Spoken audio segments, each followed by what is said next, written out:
Welcome to Archangel Revelations and Prophecies 444. I am Gat, your host. The viewer on the left requested a twin flames natal chart analysis, which is also the compatibility analysis. And every new user gets the free report. Now, the reason why the report is so good because it's free, but it also gives you all the information on twin flames, natal charts, astrological houses, zodiac signs and houses, the Archangel cards, how it all ties in together, a little bit about chakras and tarot cards on there as well, and also videos to help you understand things a little bit better, especially the video that talks about the stages of a twin flames relationship. Most people going through twin flames don't really even know what the stages are, and this is why it's so much misunderstanding, especially out here on YouTube.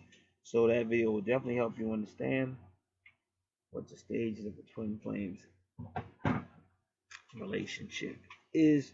So of course we're gonna go right in. Now when you're looking at these two charts, give me a moment, I want to get this stuff out of here.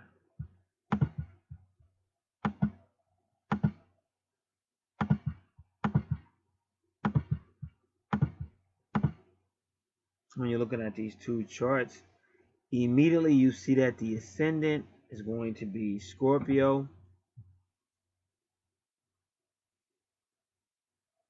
Now, the ascendant is where the sun was going over the horizon when she was born. That's your AC. The EC is where the sun was going over the ecliptic when she was born. But immediately in the first house, we're going to see she will deal with a lot of holding things in and also repression because of love, retrograde, and Scorpio. Because Scorpio tends to be internal. It's a very powerful sign, especially with Pluto and Scorpio. So it's going to be a very powerful person. Water sign. And remember, Mars used to rule Scorpio, but now Mars rules Aries. So this is going to be somewhat of a very emotional, explosive person. Now, to really understand Scorpio, you have to understand that Scorpio rules the 8th house. So you really want to get familiar with that 8th house. And again, on the free report, we give you all that information. But basically, there's going to be a highly sexual person, very secretive, very mysterious,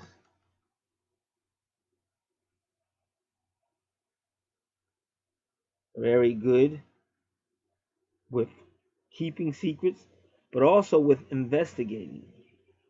Because Scorpio likes to deal with the unknown. So they love to investigate. Can be metaphysical people, astrology, like astrology, astrological people. Scorpio deals with the 8th house, shared resources, other people's finances, death and resurrection, rebirth, great transformation, a lot of power struggles, fights for control. Again, very emotional sign, very intense,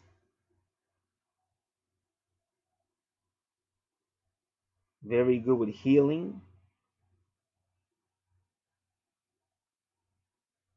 They may deal with alternative medicine, astrology, tarot cards, the unknown, forbidden knowledge. There's also money there, believe it or not. In the 8th house, you have banking, money, investments. Person might be a manager for other people. They may be in some type of field where they keep secrets, because Scorpio can keep secrets real good. very well. Could be some type of manager.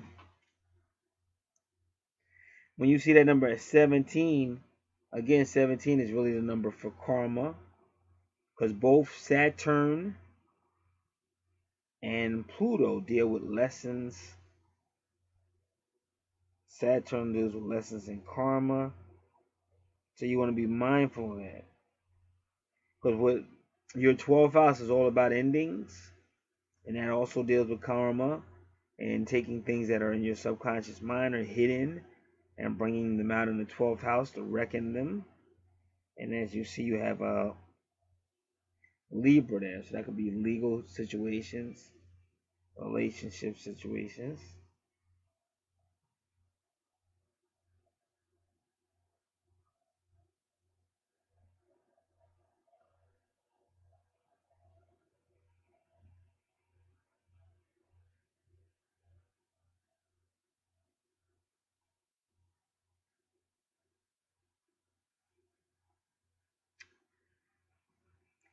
Uh, Scorpios have really good healing, healing, and they're considered the strongest sign in the zodiac. They have psychic abilities, so even though they can be overly suspicious and doubting, which can get on somebody's nerves if somebody's always doubting you, once you prove yourself to a Scorpio, they can be very loyal. But again, they also have psychic abilities, so you may do something and think you got away with it, but somehow Scorpio will know.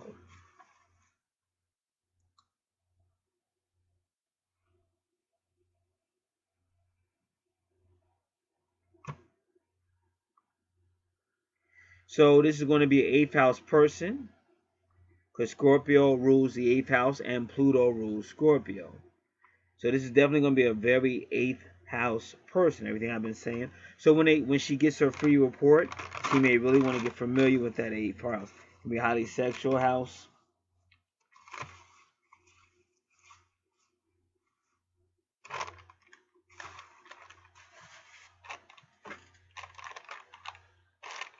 But a lot of stuff that deals even, UFOs, aliens, all that creepy crawly stuff is in the 8th house.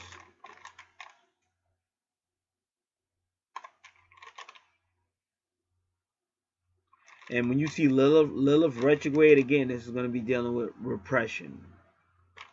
So there'll be something that Lilith is going to be repressed with.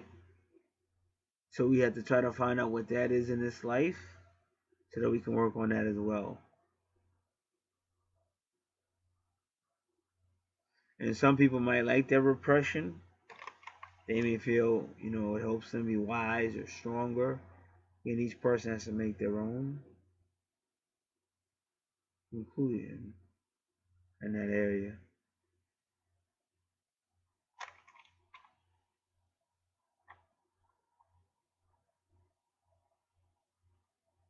So Juno, that asteroid that looks like an asterisk star. Juno means you may find yourself in a relationship with someone who has Scorpio energy, Pluto energy, or Aries energy, and possibly even Mars energy.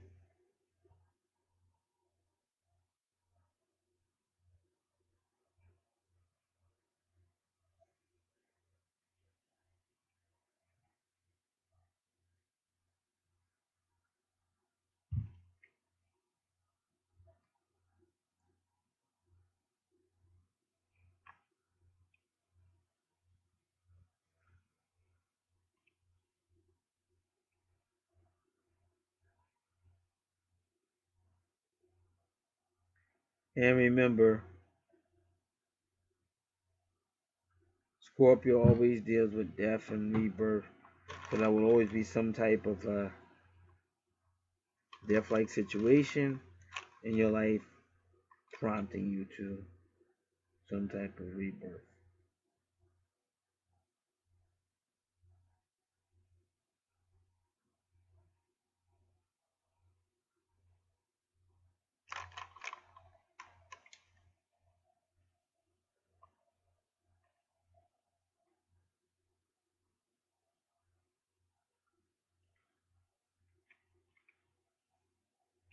Now, before we move on,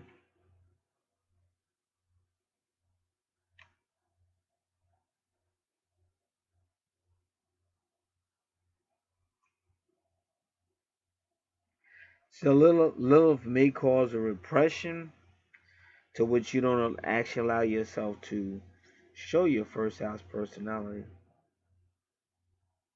There's Lilith's retrograde, regression may cause that to happen.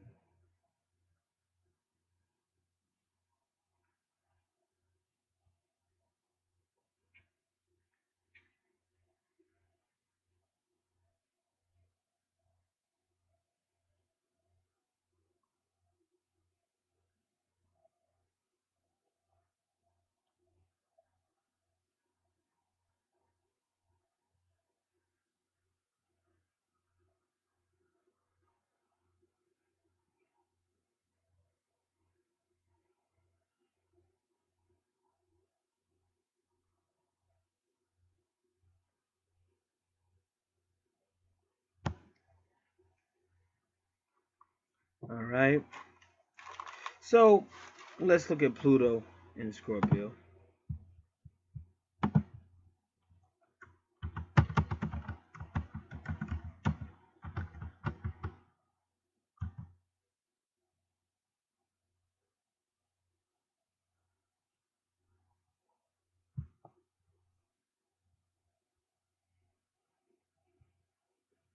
And remember, Scorpio can also be like alternative medicine, metaphysics, different sciences.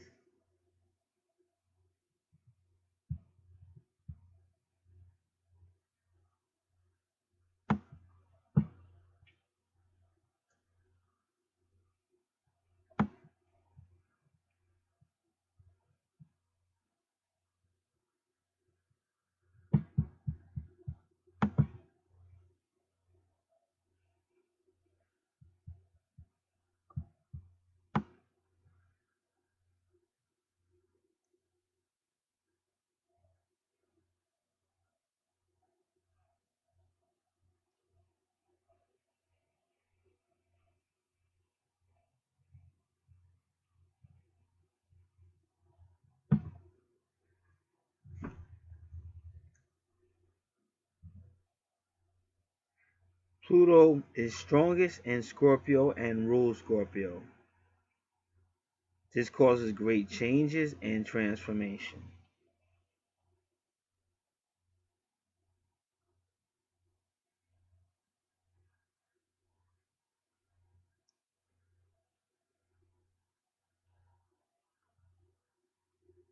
So this person will always feel like they got to be doing more. They got to keep going. And what they're really trying to do when they keep going is change, whether they know it or not. But because of that Pluto, Scorpio, and their personality,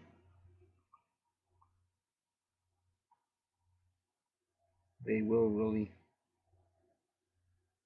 be in a change and transformation.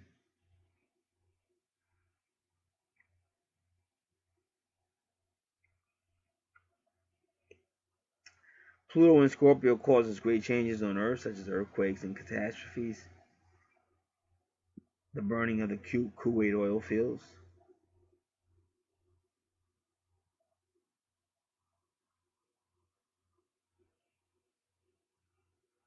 and there will be an increased interest. There will be an increased interest in medicines, things of that nature, things that are hidden, advanced healing, psychology, nuclear physics, engineering, these higher sciences, genetics, mining, the oil industry, and the occult, and many more. And I mentioned many of these as well.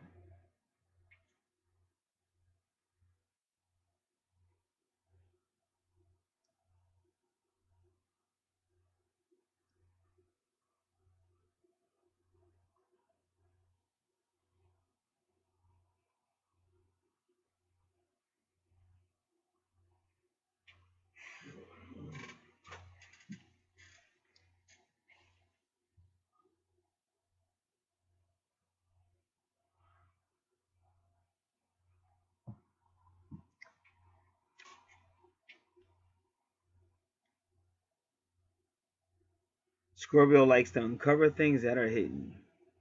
So Scorpio is always looking for its truth, answers to its truth.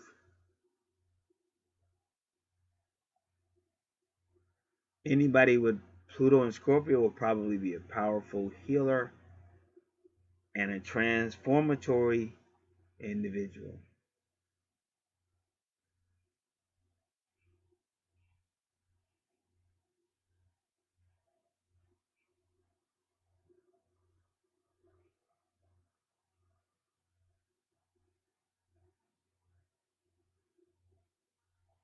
So this person will have personal change and inner transformation.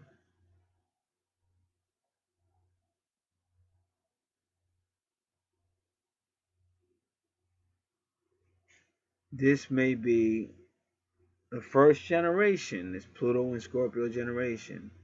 This may be the first generation to free itself from the sexual, emotional traumas and neurosis on earlier generations by their karmic situation. So this person may be able to free itself from this karmic situation, and as I said, you see the number 17 right there, which is denoting some type of karmic debt.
All right, let's move to the second house.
So with Sagittarius in the second house, this person is interested in expanding their finances or their physical resources.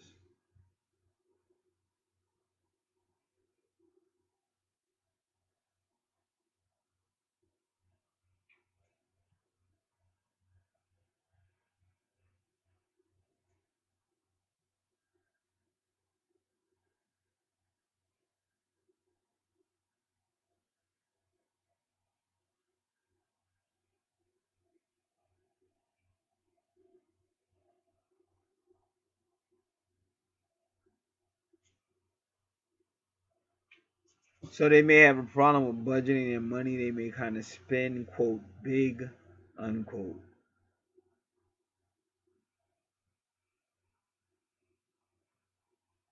So they may need discipline to be successful with Jupiter in the second house.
Sagittarius is a mental sign,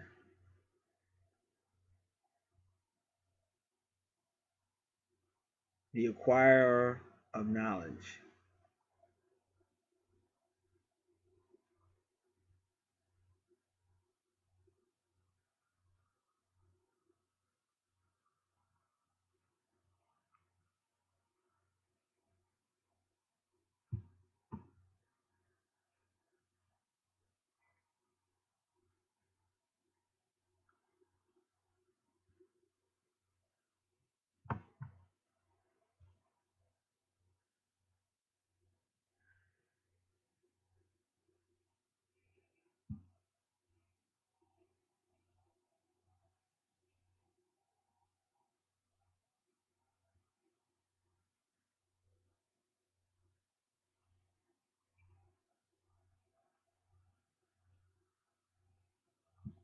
All right.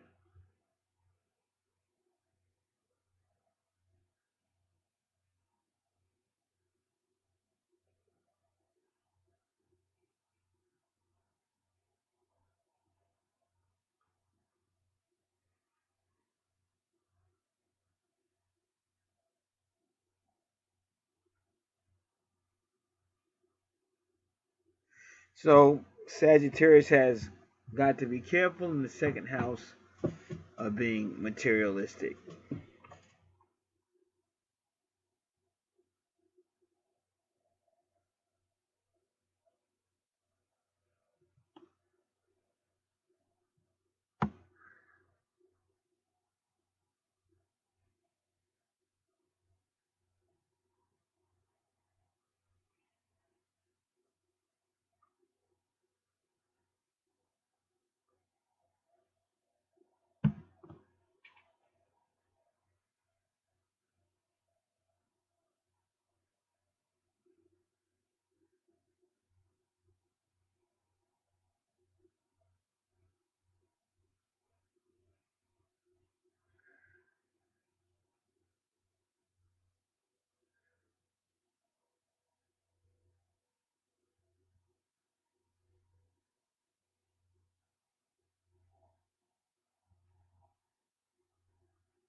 So Sagittarius must make sure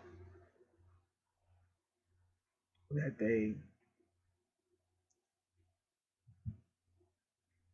don't use the second house to not take it seriously or use it for a selfish purpose, causing codependency from others. And quote, codependency is a trait that Scorpio tends to utilize.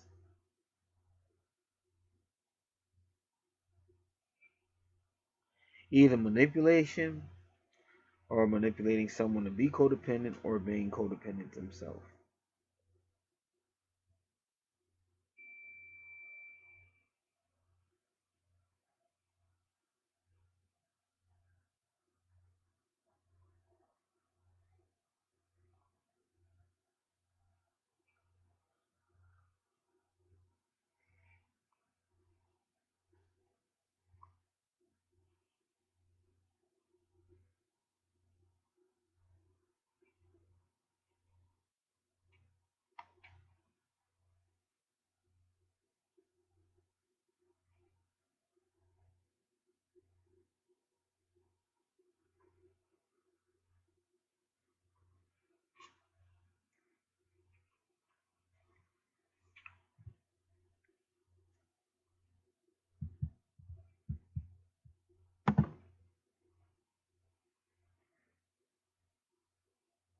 All right.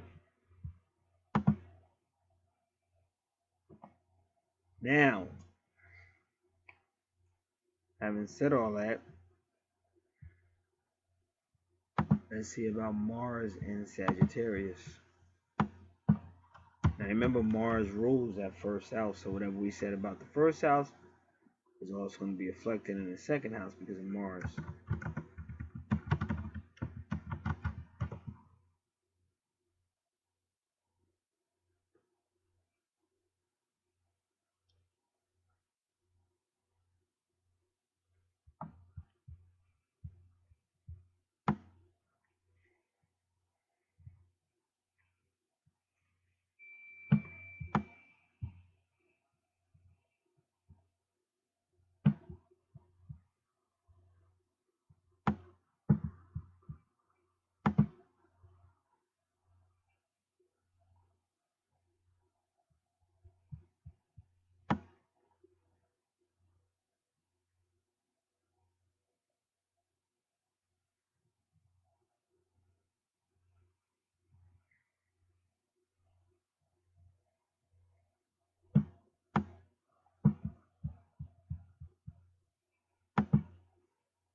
It says Mars in Sagittarius is not known for patience. They are restless and adventurous. So this person may associate their money, because that's what the second house says is ruled by Taurus. It concerns your money, your possessions, and your value system.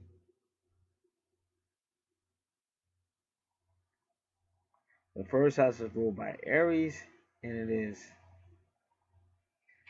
the personality you show the world, how the world sees you, your outer personality.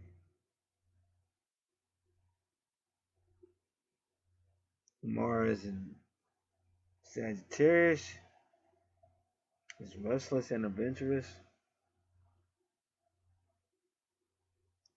The only way they can deal with anger is through physical activity.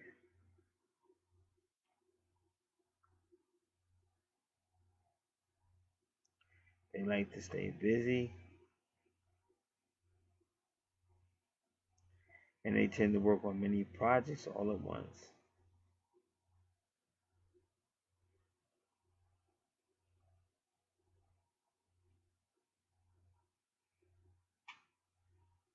They are not known for their finished products.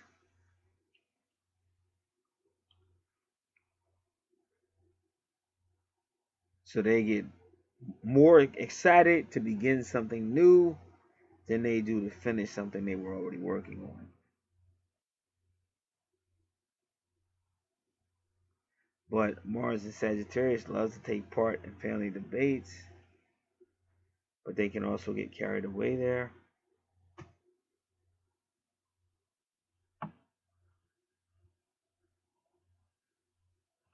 They don't think their points through very thoroughly.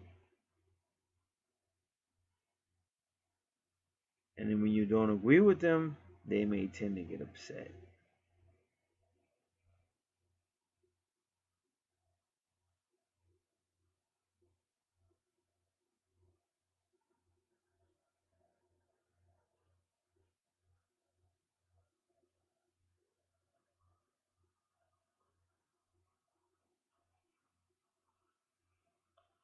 Mars and Sagittarius can be easygoing at one moment,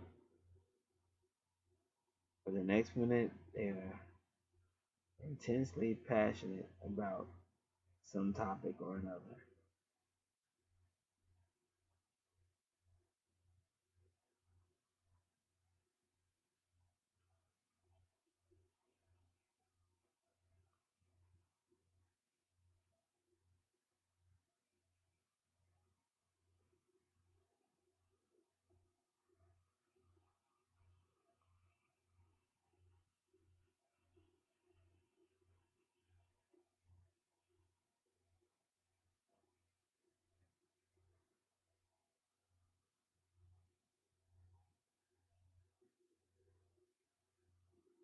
All right.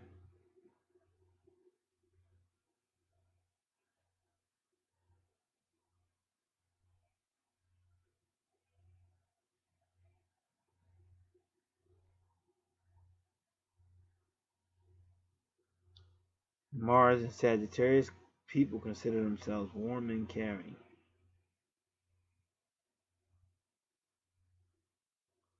But when they get passionate about their desires and wants, they will they could care less about somebody else's feelings.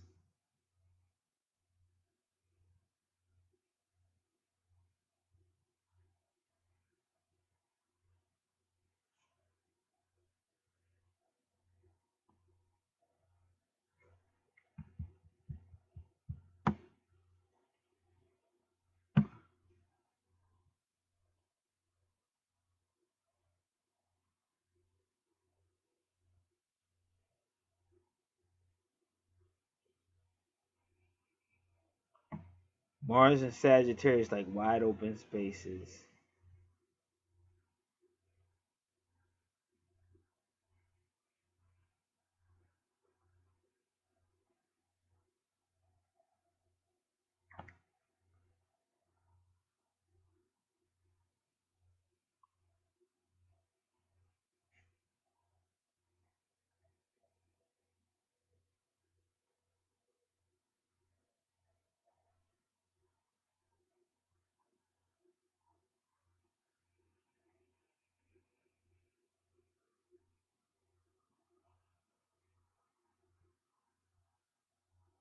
Mars and Sagittarius do not like to be hemmed in.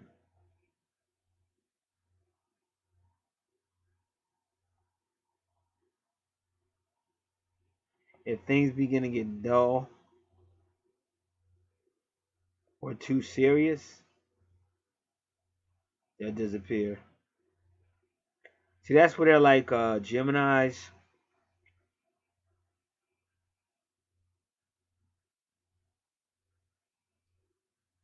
Aquarius, and Sagittarius. They don't want to feel like it's getting too deep because they'll shut down.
So Sagittarius Mars is used to getting their own way because they can be very persuasive.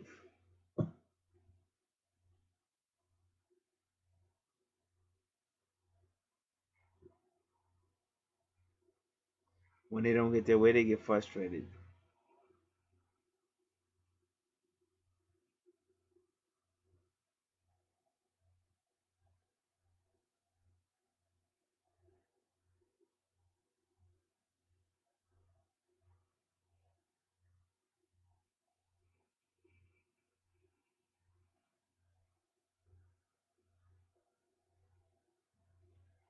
All right. So again, Sagittarius Mars can be very persuasive.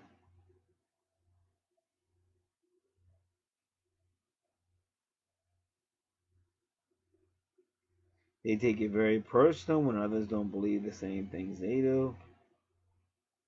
They are very enthusiastic, but not very practical.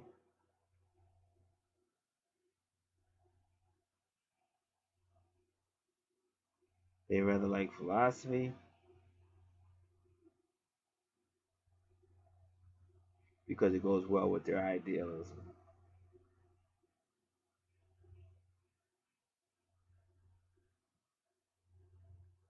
They take risks without thinking of the consequences. They have a short attention span, but they are friendly and outgoing.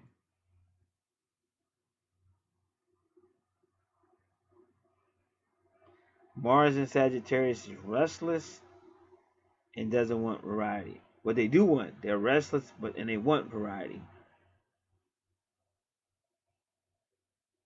They love the chase, but once the chase is over with, they lose interest.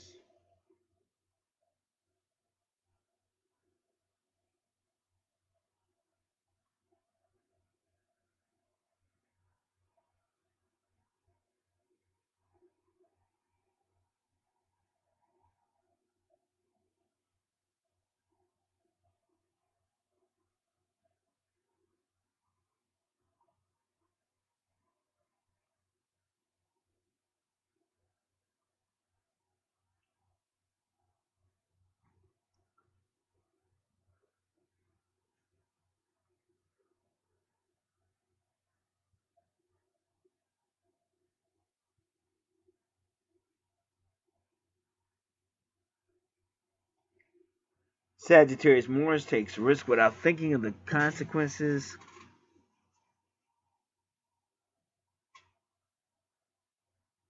Mars in Sagittarius is fun, but unfaithful. Not a good thing. They like to be chased, but once the conquest is made, they lose interest. They also don't want to feel restrained by commitment.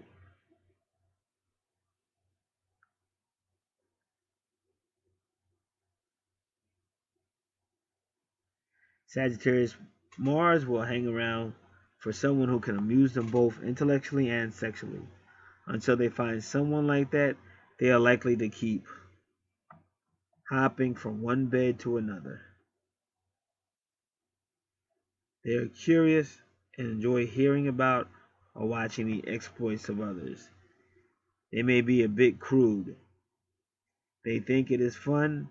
They may also enjoy having their land signs in unusual places.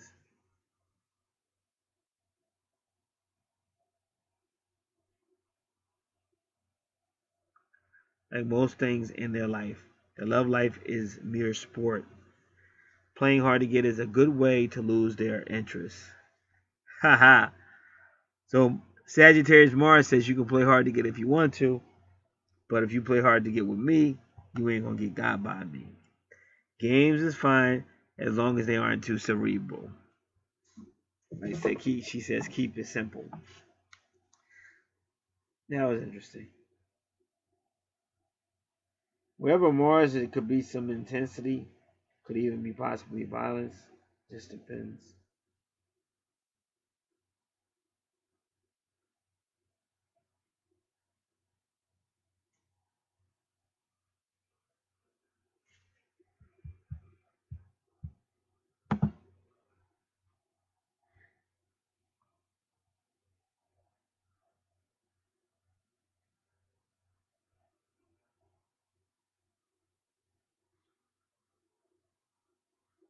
She's got a lot going on in that third house.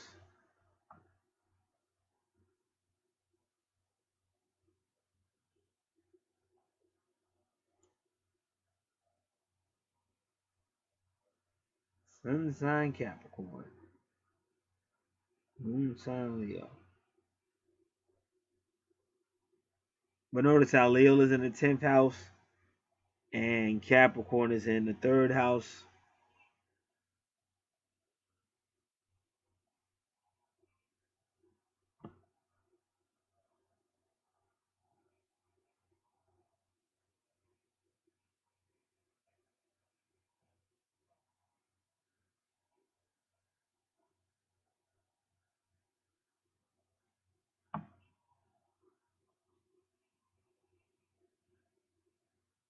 Third house is all about communication, thought, short travel, short distances, short communication.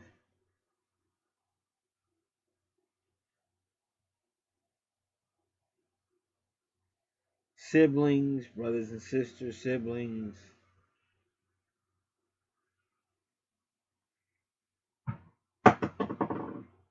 younger education.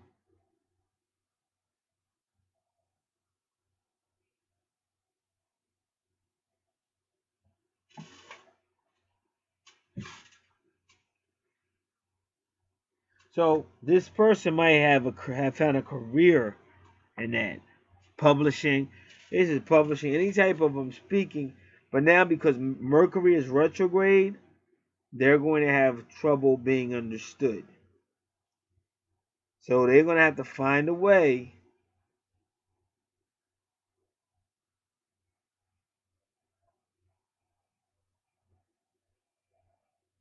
to be understood. And that's what Mercury retrograde means. Could also mean any equipment in the third house. Any communication equipment may go wrong. Even like pins might stop working when you need them.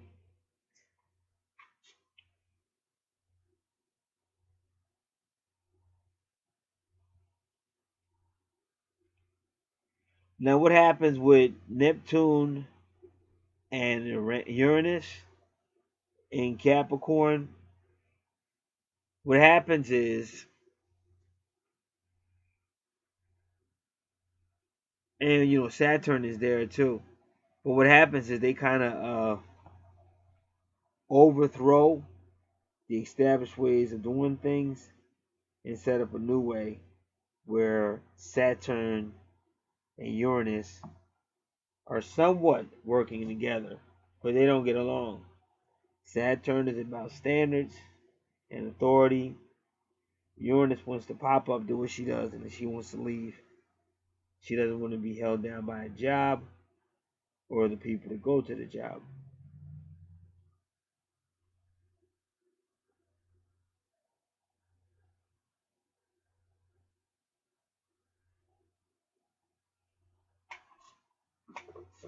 So this person may write or speak about changing standards, changing the way things are done. They may even have a career doing that in publishing. But whatever it is, it will be short. It won't be long term or way down the road. It's going to be somewhere short because it's in the third house.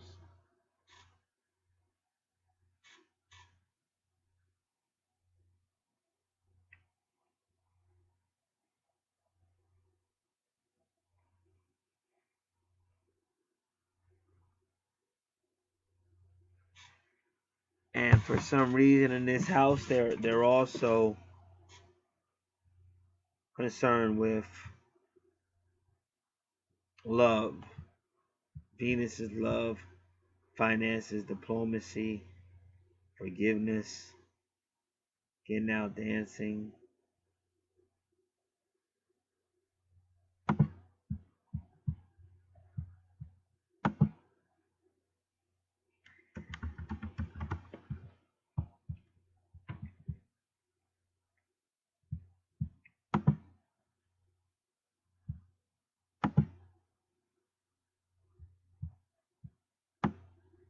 So Venus retrograde.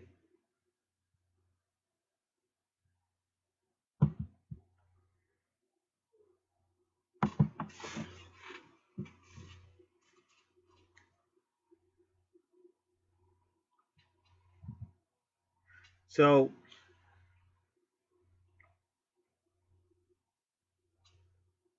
again, you're dealing with suppression with a Venus retrograde. She's the area she would need to work on, dealing with her repression, bringing her feelings out so that she can talk about them and even overcome them.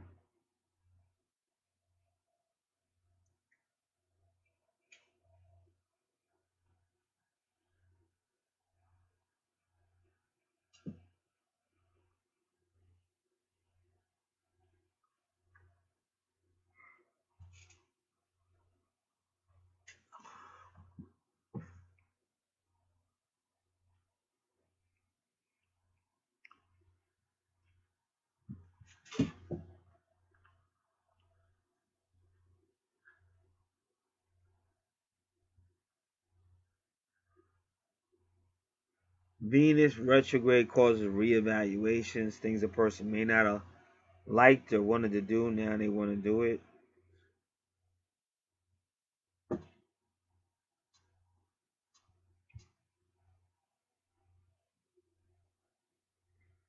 So Venus retrograde could mean a person will have relationship issues to overcome in this lifetime. In a past incarnation,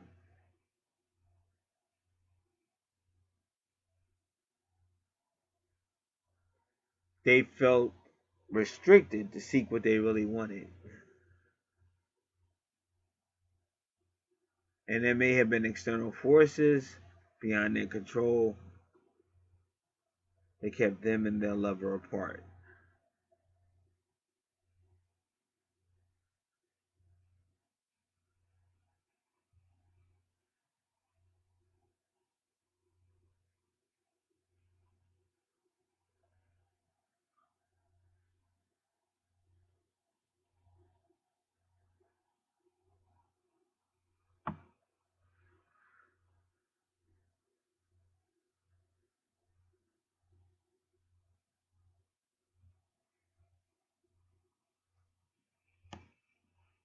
So now in this life, they have to learn how to conduct a mature relationship.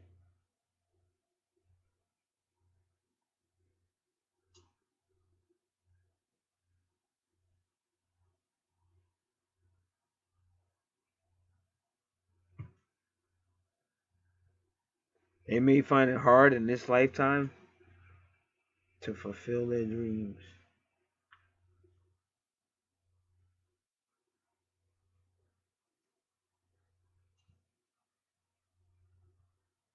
They may have difficulty connecting with their mate.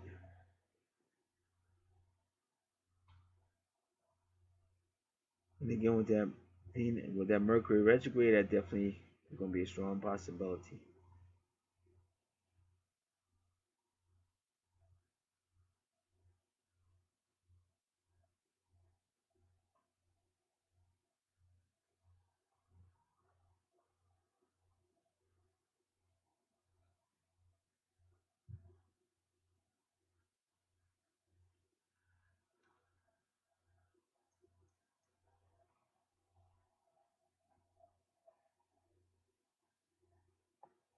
This person may have a problem with intimacy if Venus is retrograde.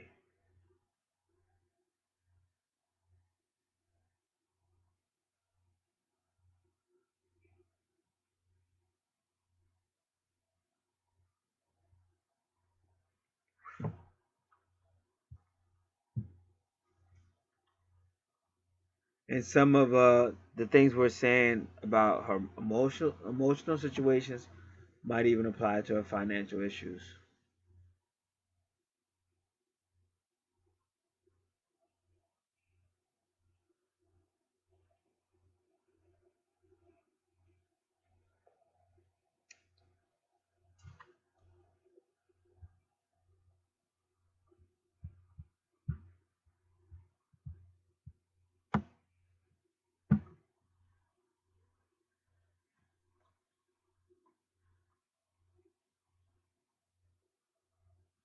So they're encouraging this person to focus on what you really want in a relationship. Consider your choice of partners carefully.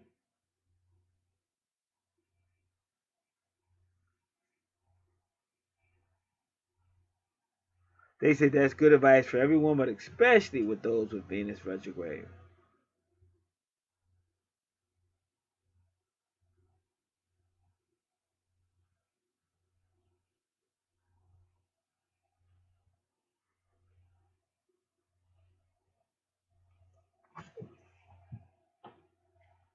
So this person has got to learn how to open up so that they can connect with their partner.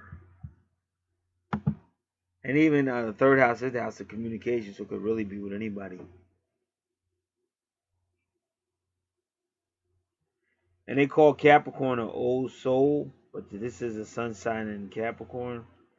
So usually when you got the sun sign, it's trying to find out what the situation is, what's the truth.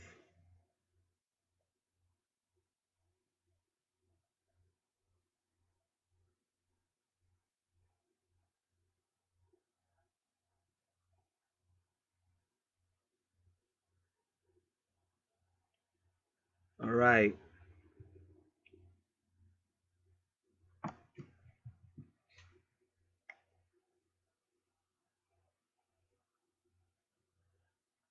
First, second, third. Fourth house is the family house. It's ruled by Cancer. The moon rules Cancer. Your fourth house concerns teenage to adult education, land, property, and real estate, ancestors and family, the heart, vehicles,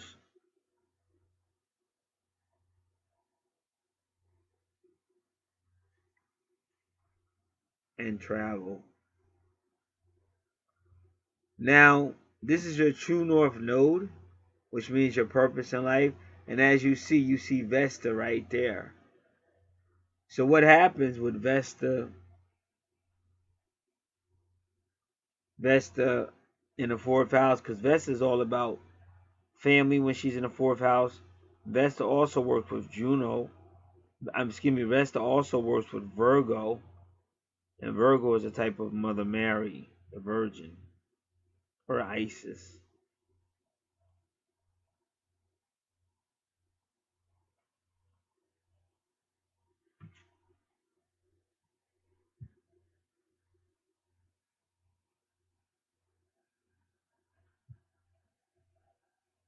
So Aquarius in the fourth house is usually a non-conventional home.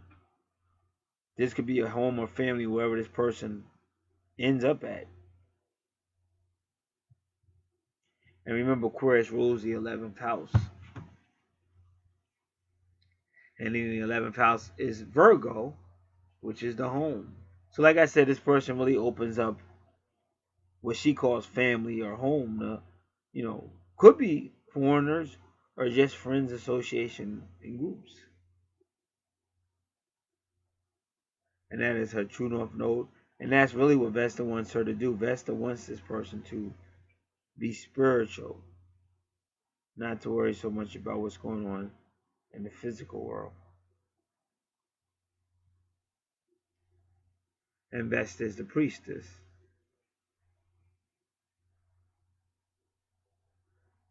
So that is your calling.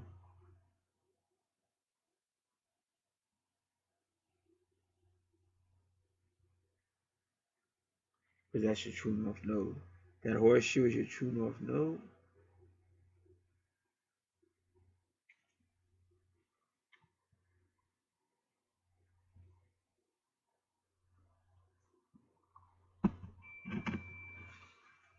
So that's your fourth house.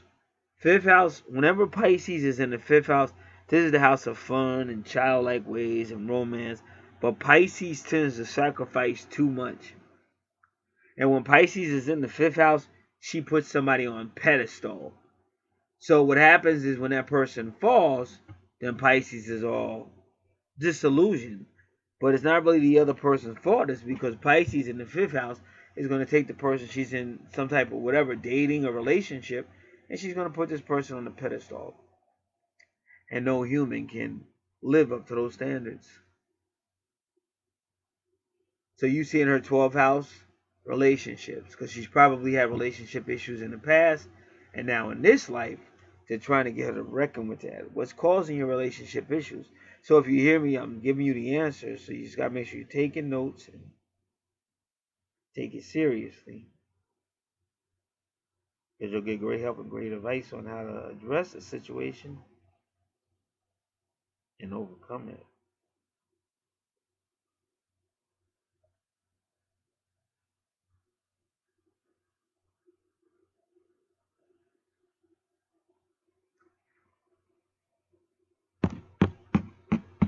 Now in the sixth house, like whenever you see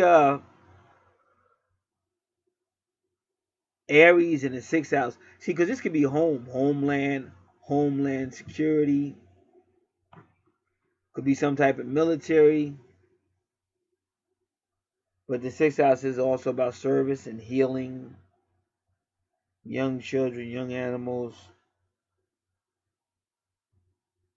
But that Aries is really wanting to be addressed, and that's how we basically address it.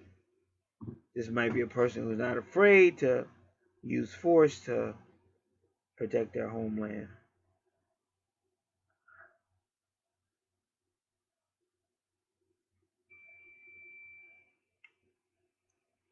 Phallus just helps you see patterns.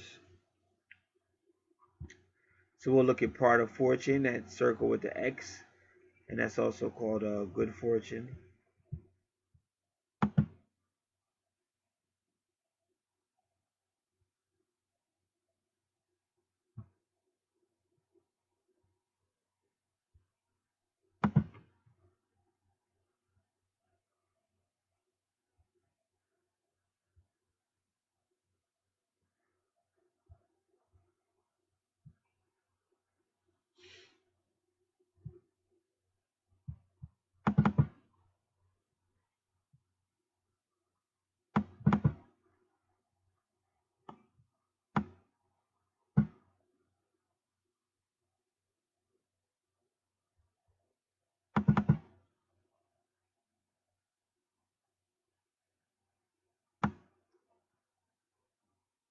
All right, so good fortune in the 6th house.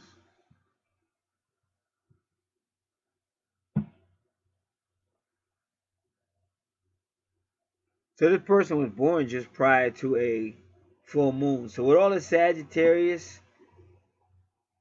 and all this Scorpio, this person's going to really be psychic.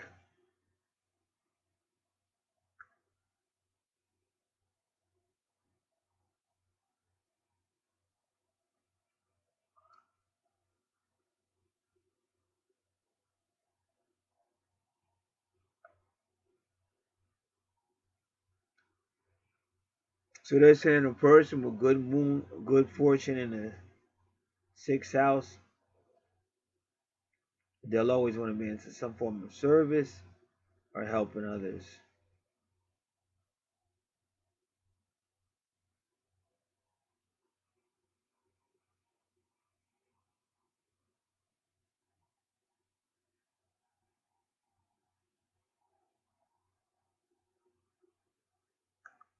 All right.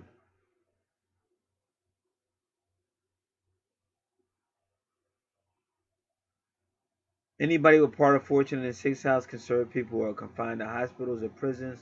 They might fight for animal rights. They might lead a group of workers in a labor union.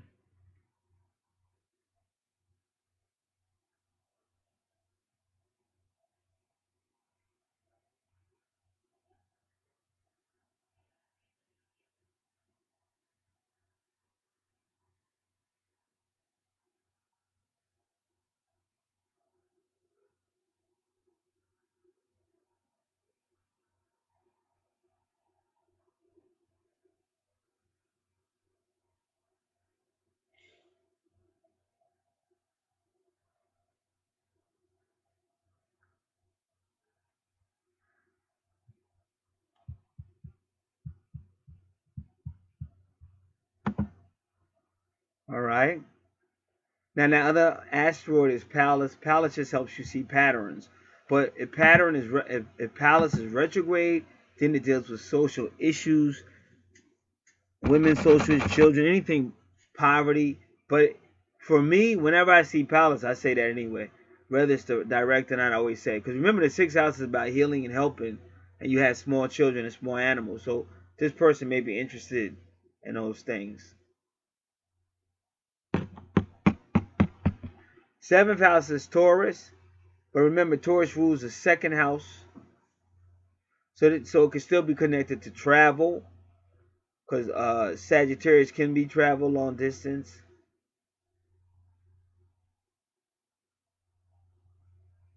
So Taurus is a good relationship, very magnetic. Taurus can be very patient. Taurus can also be very, materialistic about finances and possessions. And this is in the 7th house ruled by Libra. So her 7th house is a Venus house because Venus rules Taurus and Libra.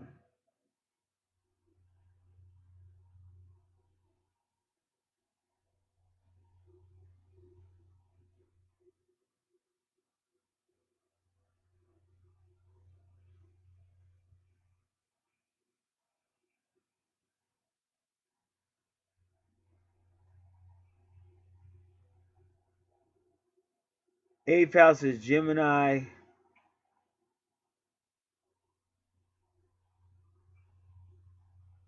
with Curious, the nurturer, but Curious is reversed. So again, it's having problems nurturing. Whenever Gemini is put in the eighth house, it's because Gemini don't want to go deep. Gemini just wants to say, hi, how you doing? And Gemini is hoping you say, okay. Because Gemini don't want to hear about, oh, I'm not doing too good, this happened. Gemini ain't trying to hear all that. So they put Gemini in the eighth house because it goes deep. The eighth house is ruled by Scorpio, it goes real deep.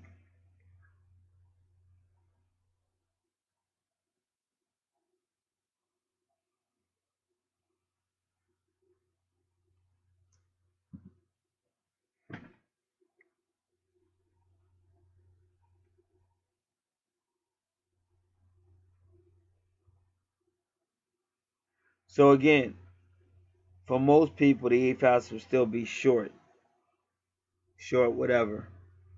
Because Gemini in the eighth house is basically saying, hey, listen, he doesn't want to go deep. But everything else there, publishing is going to be in the eighth house. Everything else we said about Gemini, creativity, that's going to be probably her most creative house. Possibly is that eighth house.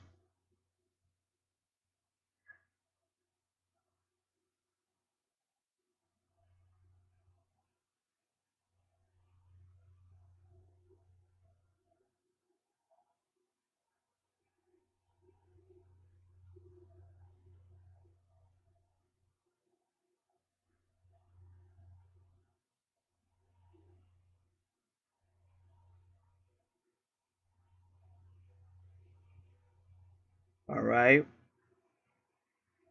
10th house, the moon and Leo. Now, medium quality is also part of your true north node, which is a true life purpose.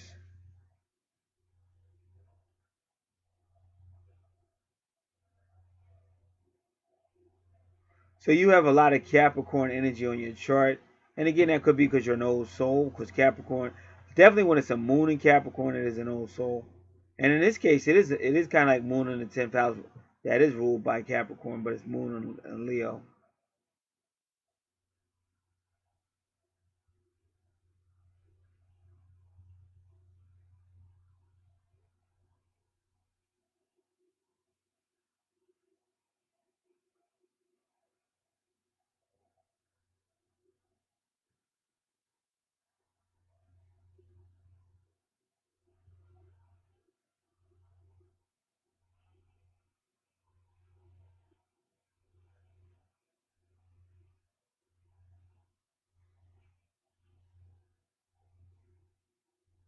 All right. So when you see Leo in the 10th house, there's going to be possibly some type of leader. Leo's about fun, romance. This person might be in the business in those areas. It's travel, it's children, it's taking risk.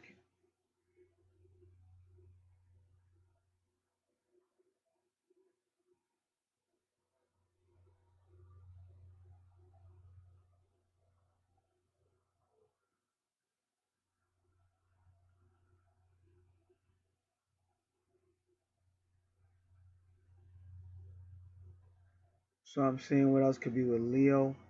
It could be entertainment, it could be sports, but in the 10th house, it would be some type of business or career.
All right.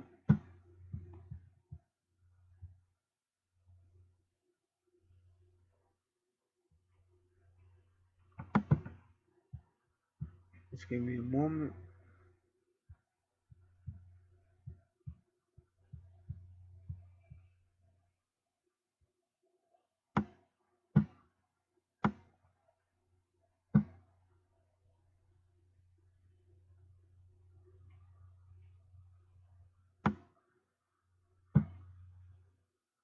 All right, so the 10th house relates to your profession, character, reputation, position, status, karma.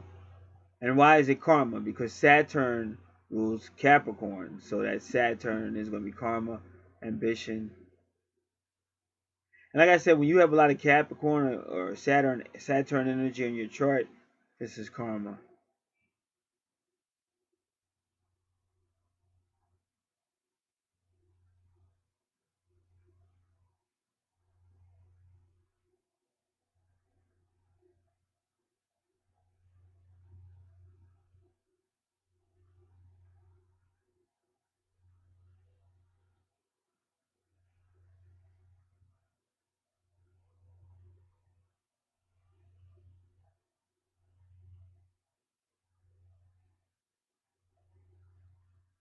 Right?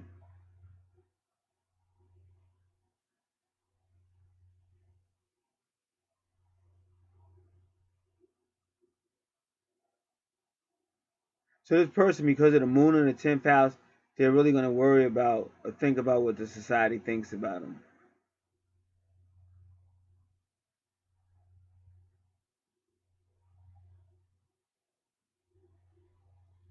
So this person worries about other people's opinions, but they also worry about their status and reputation.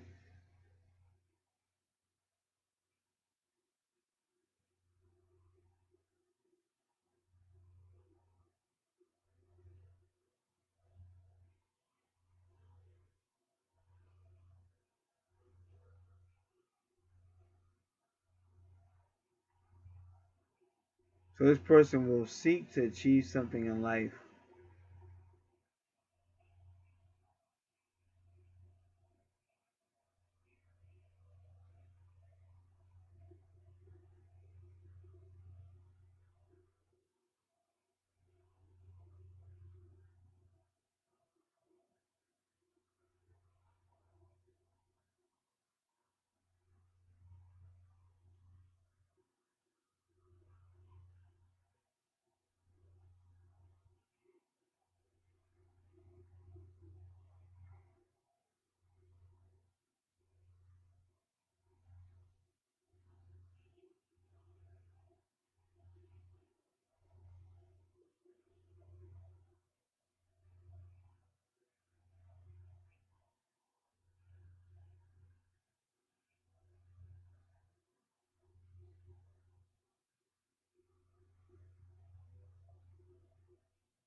They say there is a chance that you may hold an important position that involves dealing with women, public flame,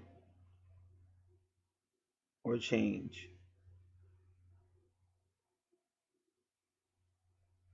You have a charismatic personality and have the power to persuade and influence others. Throughout your life, you may switch careers often, quite often. You feel like contributing to society in some way. At work, you like to have a managerial position or a leadership position.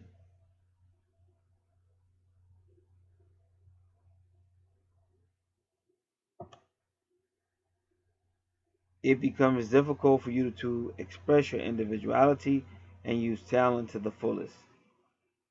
If you are working under someone, it becomes difficult for you to express your individuality and use talents to the fullest if you are working under someone. You don't like to be dominated or told what to do. That's the moon in the 10th house. And keep in mind, he didn't say nothing about Leo. But that's all Leo. What he just got finished saying is all Leo. And it's funny because it's not Leo. It said moon in the 10th house.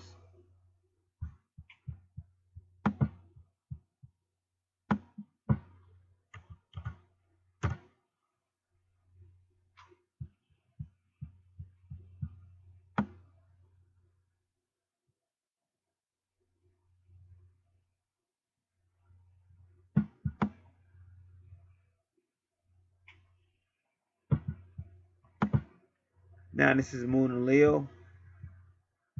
Likes to be the center of attention.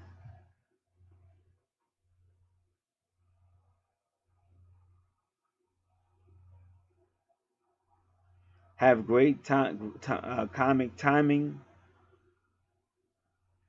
Very good organizers.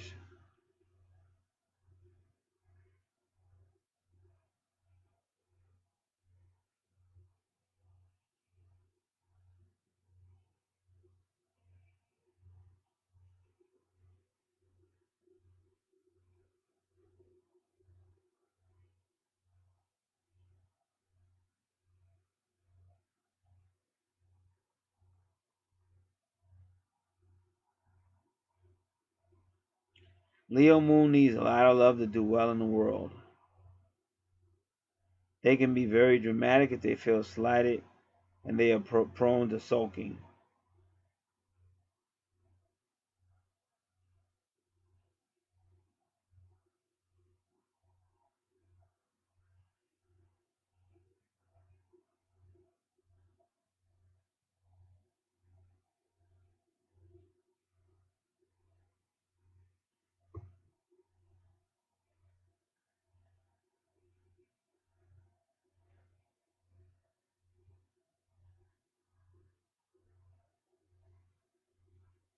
Leo moons, moon and Leos might be a bit snobbish or vain because social status is very important to them, but they're very loyal. They have a lot of integrity. They're usually very popular in social areas. Their sense for justice is strong, and they're easy to reason with. Very passionate, but they tend to exaggerate or dramatize.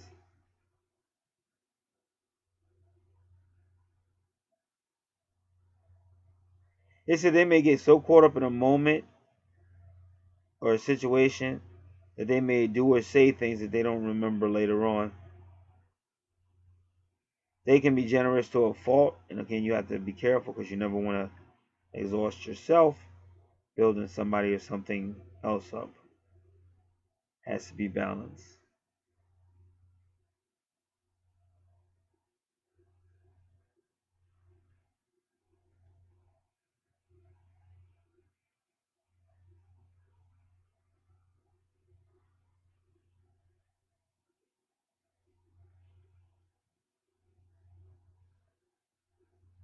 And they don't like when people they don't like when they do for others and then the others don't do things for them in return. They have to be careful of pride or ego because that is their downfall. And maybe in the past life that was a problem, so that's why they didn't make the Leos. They didn't make the Leo with the sun. They made the Leo with the moon. But maybe in the past life, the ego got them.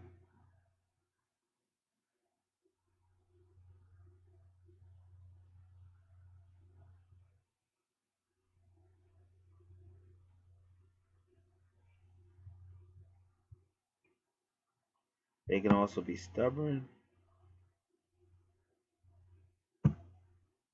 They can also be very naive or idealistic.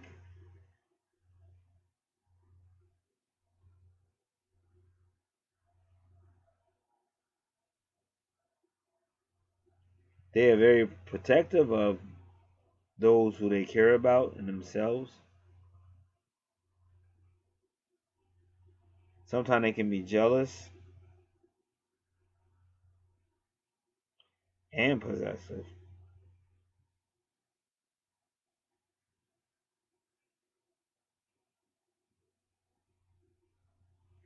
So that when they go through a breakup, they can feel more pain to their ego than their heart. People really hate Leo. See, I'm a sun sign Leo. They always say crazy stuff like that. So you tell me you're in love with somebody and you guys break up, but it hurts your ego more than your heart. How heartless can you? They really hate us. I get sick of reading crap like that. Oh, I'm upset because she broke up with me. How dare she break up with me? Doesn't she realize how handsome I am? I'm a great person. Like, you're like, well, we don't have a heart? Look, the Leo has the biggest heart on the whole zodiac sign. And as far as Scorpio being the most powerful is, I don't know about that. I just read it. I don't really know if that's true. Okay, because I think it's Leo. We're the lions of the jungle. How dare they?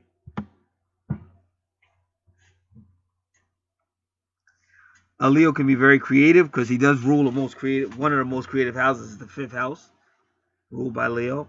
Very artistic.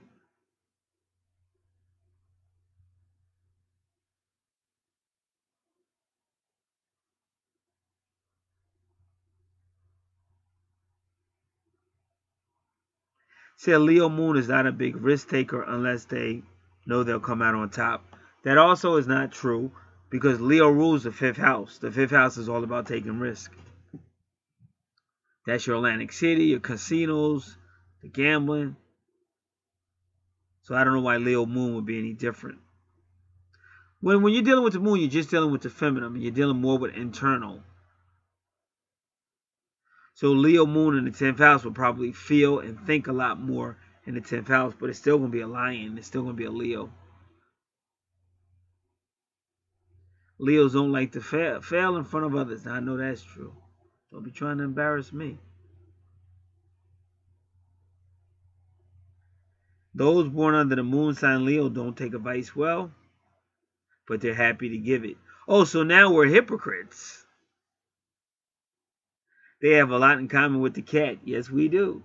They feel they are always right. I don't know about it. I never said that. And no one should tell them what to do. Listen, I've been through a lot in my lifetime. I don't mind you telling me what to do as long as you know what you're talking about.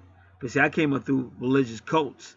And almost everybody that told me what to do didn't know what they were talking about. And then when they destroyed my life, they all lied and said, oh, we didn't say that. That's what he thought. That's not what we meant. So that taught me never to take no advice from nobody. It has nothing to do with ego. But if you know what you're talking about, you won't have a problem with me. I work with people way younger than me. And they tell me to do stuff, I do it with no problem. So I don't have a problem. Like I said, each person is different. I hate when they generalize. So you're taking it personal. It's getting to my ego. Maybe it is. Maybe it is getting to my Leo ego. Maybe it is. Or maybe I'm just sick of people lying on us. Stop lying on the lion. Leos may be materialistic. Not this one. But they accept responsibility with grace and honor. They can face adversity without falling apart. I don't know about that. For me. And when fortune, I was just joking. And when fortune smiles upon them, they're always willing to share. You got that right. It's happy to give. All right, let's continue.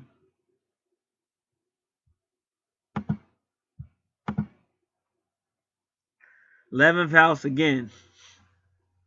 So this is the home in the 11th house. But the 11th house is friends, association, and groups ruled by Aquarius. And this is Virgo again. So the 6th house connecting with the 11th house, healing, home, service, young ones, young children, young animals, daily duties, daily activities, subordinates, and co-workers. Okay, now Libra in the 12th house, this is all about relationships, and even her 7th house has Taurus there. In the 12th house, you want to help other people, but you don't want to help them so much that you martyr yourself, or exhaust yourself, or burn yourself out. So the best help you can give other people is always to teach them to help themselves, so that they don't burn you out, and then they don't burn themselves out. They learn how to take care of themselves. Now, Libra in the 12th house can deal with buildings, like a courtroom or a police station. So you have to be careful because the 12th house is also about buildings and isolation. Could even be hospitals or mental wards. And remember, Libra deals with the law, but with relationships, with partnerships, with open enemies. So Libra in the 12th house, which is also about isolation and confinement, could imply some type of separation in your relationship. All right. So we've done this one.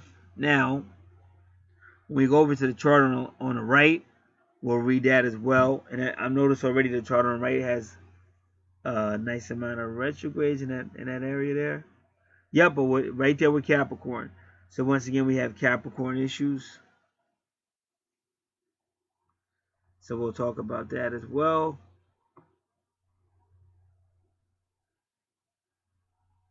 And then we'll go back over it to analyze it to see if they really are twins. But I usually like to read charts first, see what's going on with them, and then we'll go further to see if they're twins. We move on to the right side, the chart on the right side. But before we do, because there is a Capricorn connection in these charts, you can even say Saturn and Capricorn connection.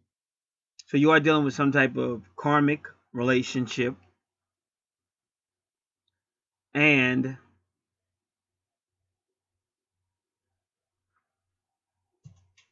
if you look at the chart on the left, right where Saturn is, which indicates a karmic relationship as well, is 17. And that is the number of karma, 17. And if you add it up, it's number 8.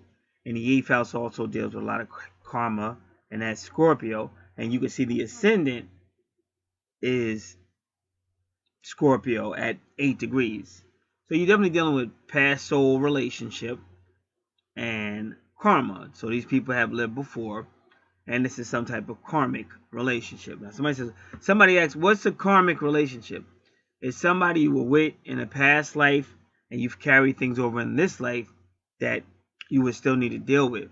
Now, when I was on the chart to the left, I said a lot of things, and this is why it's so important to take notes, because whatever I'm saying, that's what the person needs to be working on. And a lot of that they're going to need to work on it with the person to the right. That's what is meant by karmic relationship.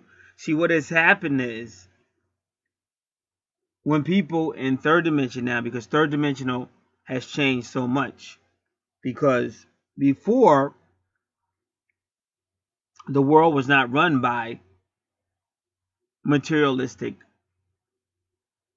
people that run it now.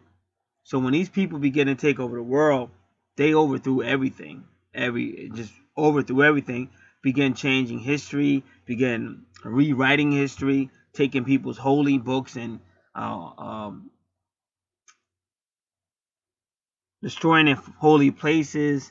And you corrupt the holy book, because the holy book says one thing, but you corrupt it to support your third dimensional matrix. So a lot of people have watered down worship, watered down holy books, and they don't have the power that they used to have. Like, even when you're in America and you watch old Native American movies, those people were sun worshipers, moon worshipers, things like that. But now, the more recent powers that be will shut that down. Like before they took over, there were many different deities being worshipped. Now they kind of made everything central. Everything goes through one. It's like any company or corporation is going to have a franchise. McDonald's is going to have Ronald. Ronald was the face of McDonald's for a very long time. So now they've given you this religious system where they have a person who's the face of the corporation. So when you worship this person, you're actually worshiping the powers that be, the corporation, the government. So you don't know. So even if you get your natal chart, you're still confused, because somebody like me will try to tell you the truth, but you may be stuck on what you were led to believe. So all I can do is tell you what's going on there, and then you have to find a way to break out of it. Break out of that matrix, that programming. So when I did the chart on the left, I went over a lot of information. So if you're taking notes and things, that's the best place to start. So to say it again, there is some type of Capricorn, Saturn, karmic connection between the chart on the left, the chart on the right, and it definitely appears to be dealing with past soul information. Now, the chart on the right, time was given based on when they were born. We were given between this hour and that hour. So we will use that. But we have to keep that in mind.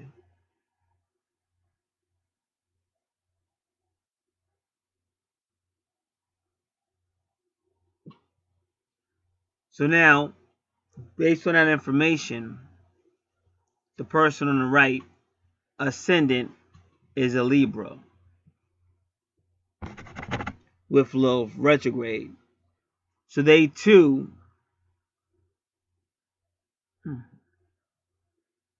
wow. So this is interesting. Very interesting. Because their east point, and the east point is where the sun went over the ecliptic when they were born, but it's at 0 degree. But that still puts it in the first house. So when we do that, the 12th house becomes the ascendant with Lilith retrograde. And the first house becomes Scorpio. So you're seeing how these two are connected. Because her 12th house is also Libra. And again, based on the information I was given,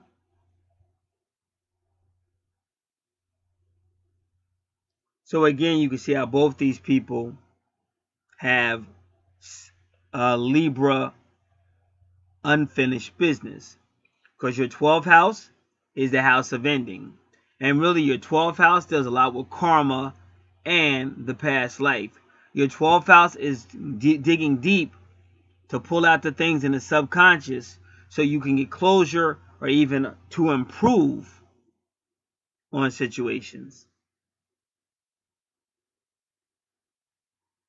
So, with Libra in the 12th house, here is a person who needs closure on relationship, Libra, or 7th house issues. Libra also is partnerships, legal matters, social issues, open-ended enemies, and they can also deal with legal matters, law, and justice. So Libra in the 12th house, because it also deals with buildings, doctor's office, churches, police stations, prisons, incarceration, all that could be going on. And a lot of times when you see Lilith retrograde, because that's also isolation. The 12th house can be a very isolated house. But what you want to do in the 12th house is somehow to dig deep inside of yourself, inside of your subconscious mind, and anything that's hidden, you want to bring it out so you can deal with it and reckon with it.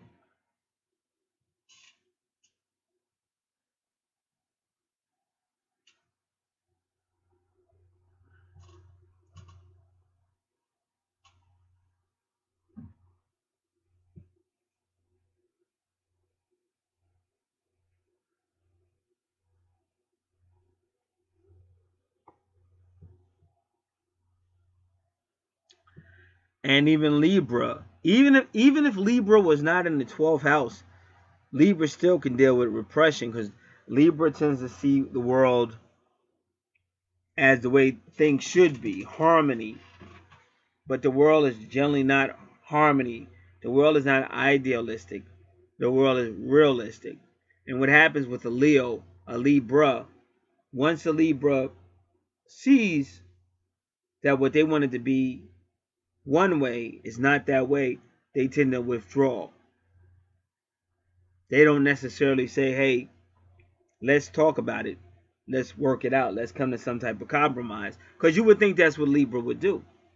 But a lot of Libras don't do that. They just withdraw. So again, Libra in its 12th house is kind of non-productive, because the 12th house is about withdrawing if you don't do anything about it. Also in the 12th house, you're supposed to be helping other people. So whatever sign you have in the 12th house, that's the sign you're supposed to be helping other people with. But you don't want to help people so much in the 12th house that you allow them to burn you out. You allow them to use you. So again, you still have to learn how to be strong in the 12th house, because the best help you can give people is to help them to learn how to help themselves.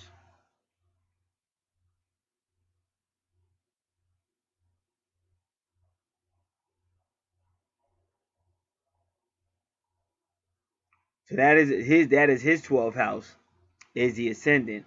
And again, a lot of people, your ascendant is your rising sign. So his rising sign is Libra. Now, what people have to understand, some astrologers, wherever they see AC, they go first house.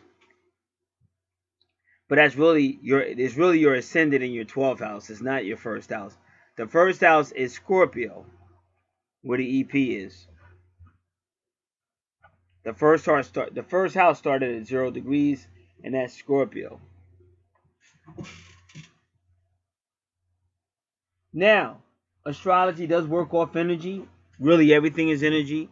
So if he's getting a reading, he could still get a reading with both his AC, because it's that close if he wanted to, because that Libra energy is going to pour over into Scorpio. But whoever did his chart, whoever created his chart, did that for a reason, because he knows these two people are connected. So now in the first house of personality, we already said what Scorpio is. We already said what the 8th house is. So a lot of his reading will sound a lot like her reading, because it's still the first house Scorpio. So we already covered all that. But the difference is, in his first house, he's going to suffer loss, because Pluto retrograde means loss, because Pluto retrograde will take things away to teach lessons. So this person has or will experience losses in his life, and those losses will be have a Scorpio connotation to it. So whatever I said was Scorpio in the 8th house, he can have a losses in those areas. And again, that's all part of the report, the free report that she already received, because I already emailed it to her. But that lists everything in the 8th house.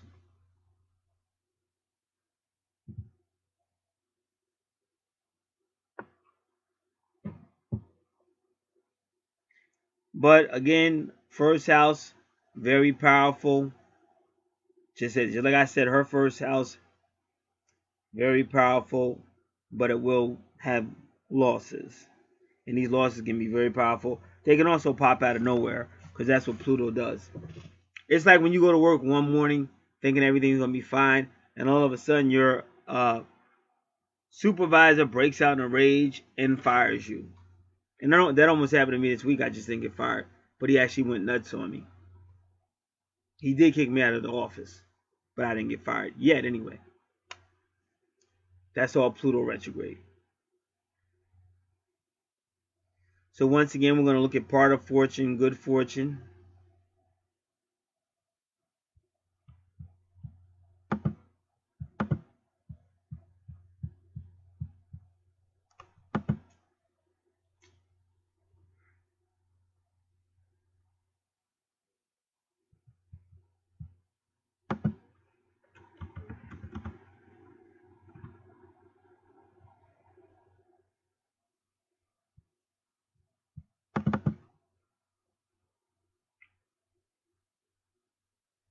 Part of fortune, a good house. Part of fortune in the first house.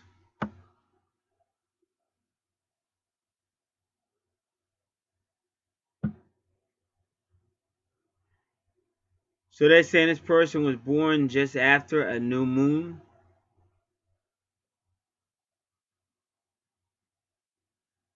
So even then, he's going to keep seeing changes, because that's what new moon means, like new beginnings, new changes.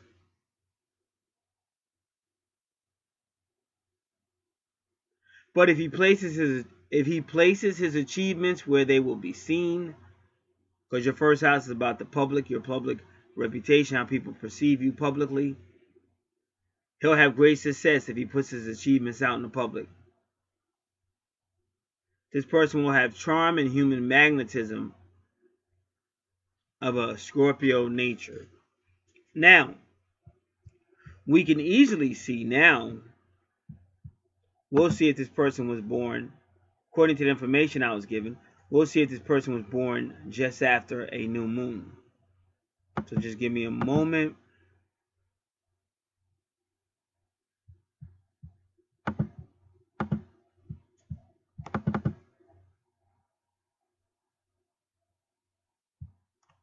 And we'll look that information up.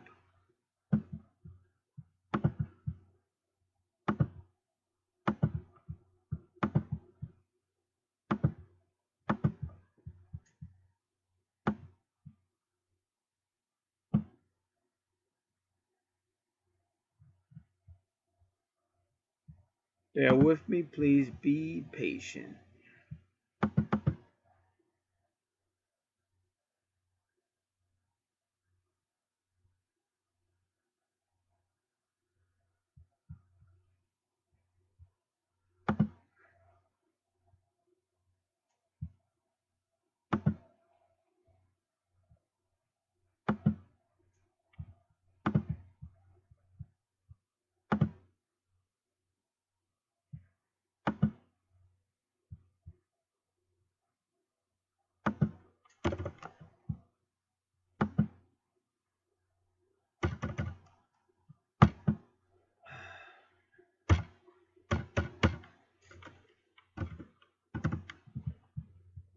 Right now, I'll see if I can find the other.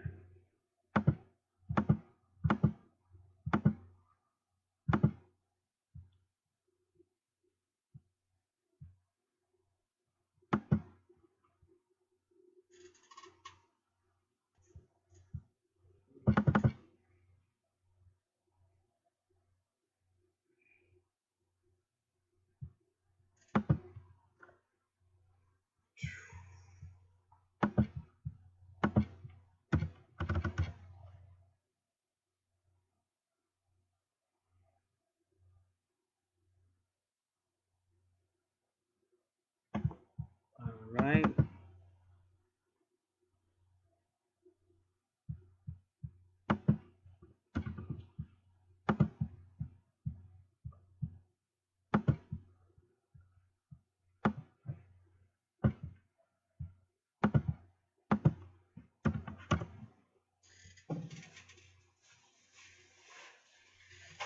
Let me see if I can use this one. I don't think I can.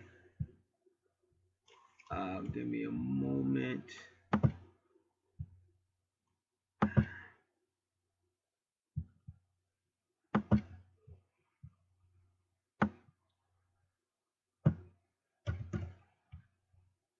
What else do I need?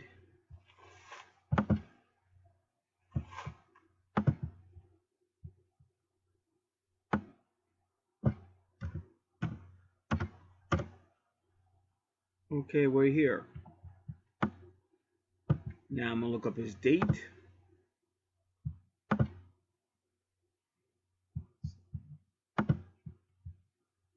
Yep.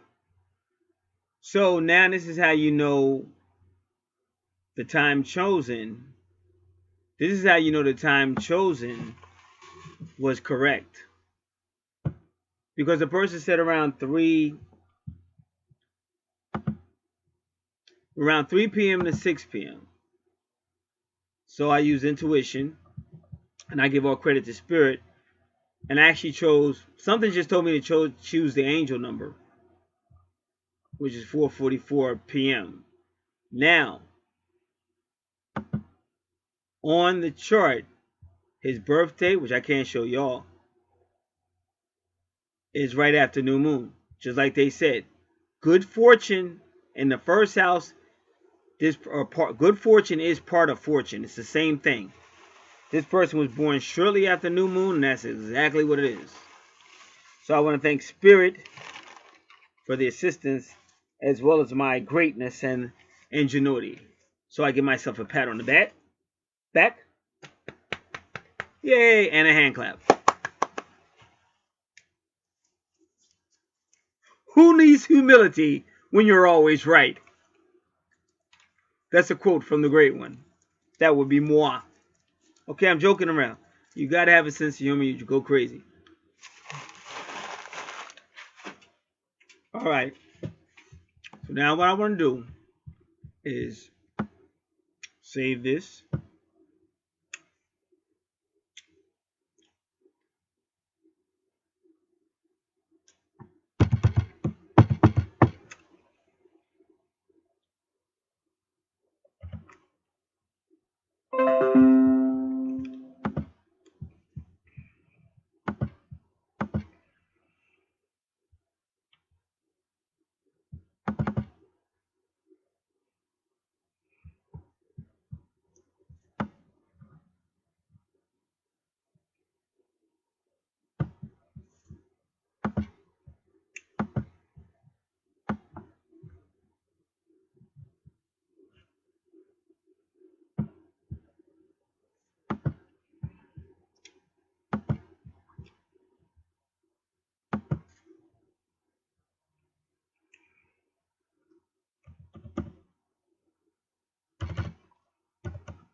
Come on.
I'll be right with y'all.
right.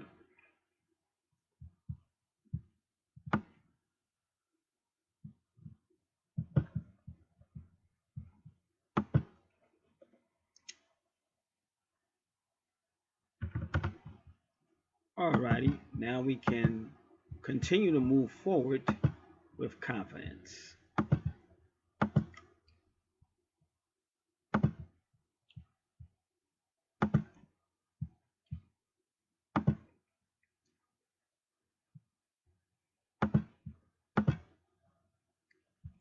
Alright, so now we want part of fortune in Scorpio.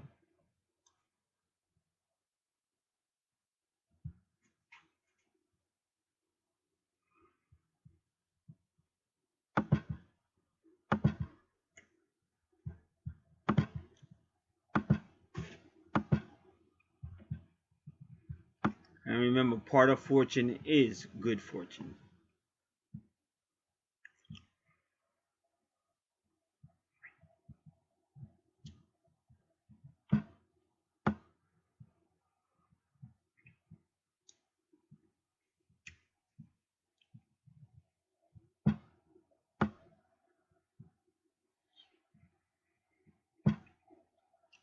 So this person will be secretive and intense.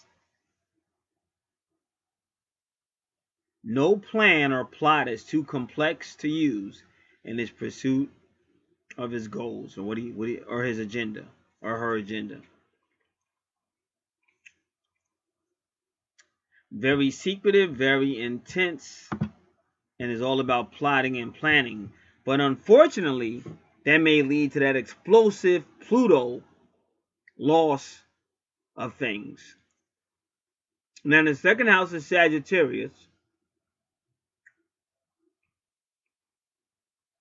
In the house of possessions, value system, and finances. So this person will have some type of connections to what you would call foreign finances. But also remember, Sagittarius rules the ninth house of higher self, philosophy, land and philosophy, foreign land, class, culture, religion, higher courts, and higher laws. So again, because Libra's in the 12th house, this person may have some type of legal issues. You know, that even not just local courts, but higher courts as well. Here in America, we have the state court system, but we also have the federal court system. The federal court system is considered higher. When you were found guilty of a state crime, a crime against the state, they may say 15 years. But if you do good on parole or something like that, you may actually get out in 5 years. Maybe.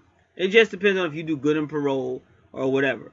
But you might get out in 5 to 7 years, although that judge slammed his hammer down and said 15 years. You'll just go to a parole officer. But in a federal prison, if they say 15 years, you best believe you are going to do about 14. You're going to do 85% to 90% of that time. So you will do. If you go to a federal prison, a higher court, and the judge slams down that gallet and says 15 years, you best believe you can forget about walking out of that federal prison until at least 14 years have gone by. That's the difference between doing a state bid and a federal bid. The federal bid is the higher court. Now, before we go into that house with all that activity with Capricorn, and you can see on both their charts that there's family and there's Cancer and Capricorn issues. And ironically, this is what's going on in the universe right now. If you're paying attention to my other channel, because on my other channel I give it to you really very direct. And I'm dropping a video there right now as we speak. The video's loading. But right now in the universe, there's something going on between Leo and Capricorn, and even Cancer and Capricorn, or even a home in Capricorn. And if you're looking at these charts, That's kind of like what both of them have going on.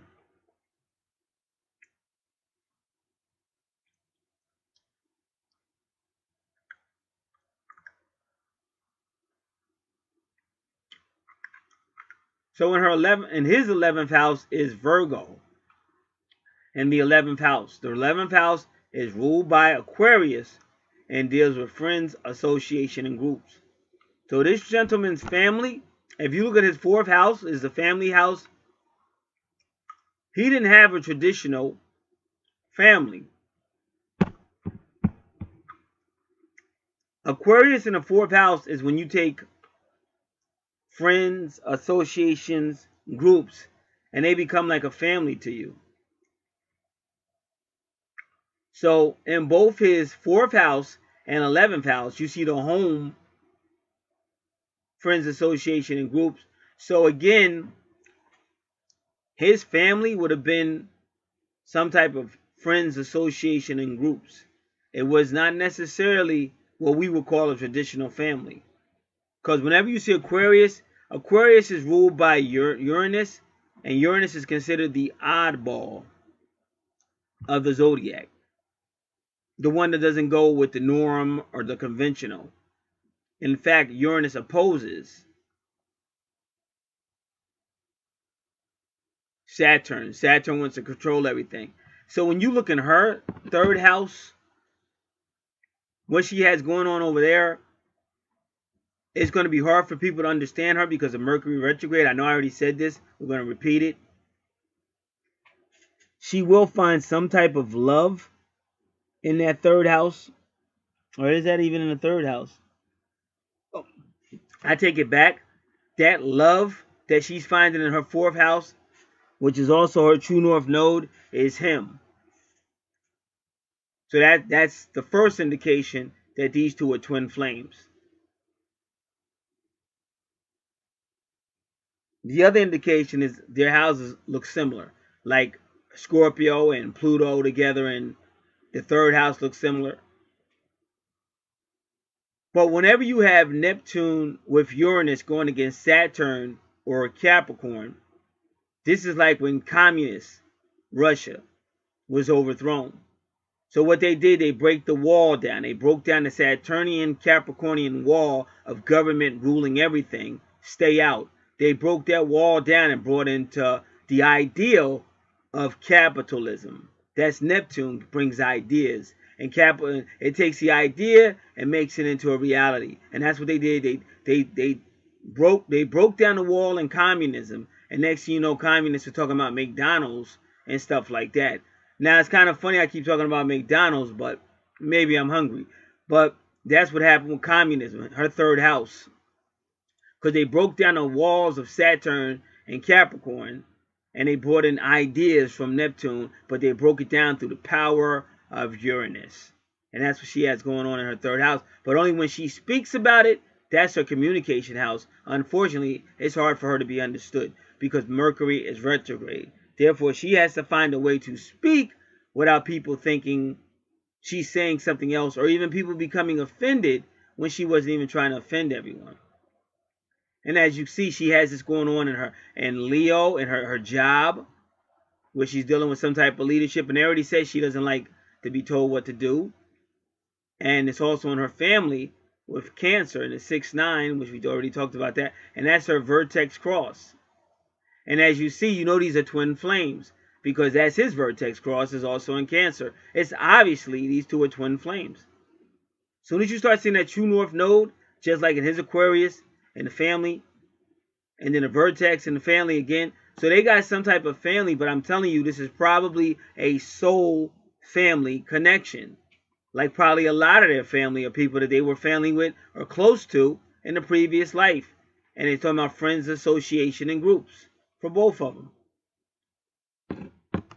So like I said, a lot of places I know. See, I know now that I know metaphysics, I understand. Because I wonder why when I was at jobs, certain people would keep staring at me, or certain people were always trying to sit next to me or come next to me. Because we have a connection. We have an energetic connection of the soulmate, the soul family. So we need to explain that. In the beginning, there was just spirit. if you even want to call it that. But it came a time when the spirit wanted to create a physical world, a world with materials in it. In order to do that, it had to create, which we call light, people call Allah, the Holy Bible calls it Jesus. But that was the first creation or birth of anything that wasn't just spirit. Now, through that creation became what's called the physical world. But in order for this source to exist in a physical world, it had to create a soul. Now, the soul will be going into the material world. Now, to understand how the soul is, it's a whole. The whole is a soul. And that's why it's a play on words. The word whole means entirely. But the word whole also means whole. Now, why does it mean whole like a rabbit hole? Because it represents the divine womb. Now, if you turn to Revelation chapter 9, that's what you're looking at. All these beings coming out of this bottomless pit or this hole. And whole also means one, because if you were created by the source, you will always be one with the source no matter what. Even if you say, I don't believe in that crap, you're still one, because that's where you came from, whether you believe it or not. You came from a creator, you're a creation. Now, so that whole soul is a soul family. Now, get this. This is how I can prove to you. Take two people that hate each other. I hate you because you're from the eastern side of the world. Well, I hate you because you're from the western side of the world. Oh, we hate each other. You take both those people that hate each other. You put them on an island and say, hey, listen here. We know you two hate each other, but we're going to leave you on this island. And the only way you're going to survive is if you work together. So if we're leaving you, nobody else is on the island but you two. Nobody's going to hear you or see whatever. We don't care. We're going to leave you. So if you hate each other so much, go ahead and die. We're out of here. And you leave them. Now they have everything they need on that island to live, but they got to work together. Now this is what's going to happen at some point. See, now you don't have the cameras on you. So now you don't have to put on a show for nobody. Now you don't have other people around you. So now you don't have to put on a show for nobody. But what you do have is a realistical fact that you two better work together or you're going to die. Both of you. So if they both want to live, they're going to learn how to be cordial to each other. They're going to learn how to work together. And you best believe, if you leave two people on an island by themselves and they start talking and stuff, they're going to start getting hot. They're going to start getting horny. And next thing you know, down there, they're making love. Maybe sex is first. Now all of a sudden it's becoming making love. Now they're having children together. Now they're really enjoying it. They're no longer thinking about the Matrix. They're just thinking about survival and love and all this other stuff that they couldn't think about when they were being programmed by the powers that be. So now, when the people come back to see how they're doing, those two people that hated each other, now they're in love. Now they got a family. And guess what? They don't want to go back to third dimensional. They're like, leave us here on this island. We don't want to go back. Point I'm trying to make is that your soul, that's a soul family. That's actually your soul brother or your soul sister. That's just the way it is. It's also called a soul tribe. But usually it's a soul tribe because they're working together. It's people you're working with. Like when you go to a job, some people you get along with, some people you don't. Some of those people are your soul tribe. That's why you get along together so much. Now, having said that, that whole soul has to enter the material world, the physical world. So the soul starts to go down into the world, so the soul is breaking up as it enters the world. Now, on that soul, it's like if you had 8 slices of pizza, a whole pizza. All 7 slices go down. But on that 8th slice, they cut it in half and send it down. So it's 2 slices of the same soul, but 2 different slices. 2 bodies, 1 soul. That is your twin soul. Now, usually, that's the hardest person to get along with on planet Earth, but not always, because some twin flames got unbelievable love. They're telepathic. You see some on YouTube. They look like brother and sister, but you could tell they couldn't live apart from each other. You could tell you could just look at them and you knew for a fact that that was a twin flame right before your eyes, and they got along perfectly. But that doesn't always happen. It's usually painful, a lot of separation. They hurt each other. They can't even talk to each other. You could put them two, because that's how I was with my twin flame. You could put us together. We wouldn't even talk. Never talk. Only communication we had was always competitive communications. So although you have this yearning to be with that twin flame, it really seldom happens. And it takes a whole lot of time before you two even get to talking, and it goes to a lot of pain and all kind of stuff. So that's some twin flames. So now you should know the difference between a soul flame, a soulmate, a soul tribe. A twin soul is the same as your twin flame. Now when you're looking at this chart, you see that cross? That's the vertex. That can usually show you where your twin flame, your twin soul, or your soulmate is coming. In her case, it's going to be with Sagittarius energy, I believe, the 9th house, or with Cancer energy, or with the 4th house. So when you're looking on his chart, if you follow the 9th house or the Sagittarius, you may see her as well.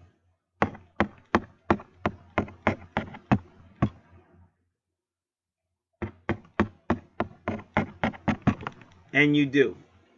It's also at that little horseshoe, which is called the true north node. So if you look at her true north node, you say, well, you might end up with your twin flame in some type of Cancer or Aquarius setting. So when you look at his Cancer, you see the vertex. And they're both, you see how Mars is connected to Sagittarius on her chart, just like I said.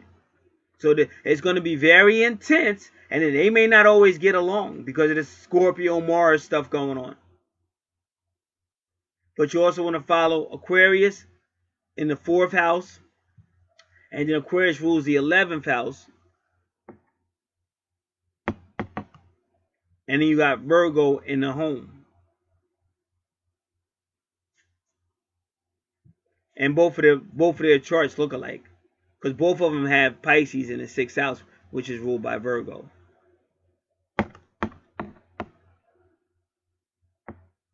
Give me 1 second. They both have Pisces in the 5th house. But in their 6th house, they both have Aries. And that's part of that aggression that we've been talking about. Mars used to rule Scorpio. Now Mars rules Aries. Pluto now rules Scorpio. But some people say that Mars still rules Aries.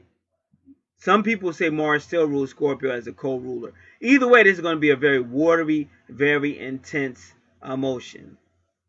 A relationship. So that's the 11th house, right? 12, 11, 10. Now the 10th house is career. So once again, even he's a leader. Because there goes Leo again. So either Leo, whatever I said about her 10th house, the same thing applies. But now there's Juno at 27 degrees. So they might meet each other, because that's why I'm in my twin at the career, at the job. But there's Juno. So now you're going to follow Capricorn. And see, if you look at his Capricorn, there she is, Vesta. That's why I told you. Vesta usually shows up when there's abuse. Or some type of, like Saturn retrograde can be abuse. And Vesta shows up to stop it. She don't like no abusive masculine energy.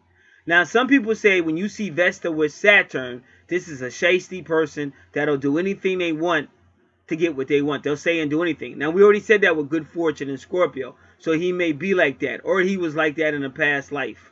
Because sometimes you see all these retrogrades on a person's chart, and they're not necessarily like that in this life, but in a past life, they were a piece of work. Now, basically, in a past life, I think I was somewhat very Capricornian, very aggressive, and I would run over, according to what my chart says, I'd run over anybody for that career and everything else. which is why now you see me more home, can't get away from home, can't get ahead. Any attempts to move ahead, I'm getting knocked on my ass. And as long as I stay in this realm that I'm in, this spiritual, metaphysical realm, I tend to do okay. And the key word is okay. Not even great. And one time I was doing really, really great, but I'm so honest with this. People don't want honesty. They want you to talk about love and Venus and don't really tell them what's on the chart. You can make a lot of money if you do that. But then you don't know where you stand in the universe, and there will come a time of judgment. And that's why everything's the 12th house and everything's about karma. And if you're a Christian over here in the United States of America, they tell you that there's going to be a judgment day. And if you're Islamic and you are a follower or a product of Muhammad, Prophet Muhammad, blessed be upon his soul and his name, then you also know that there's a judgment that they talk about in the Quran.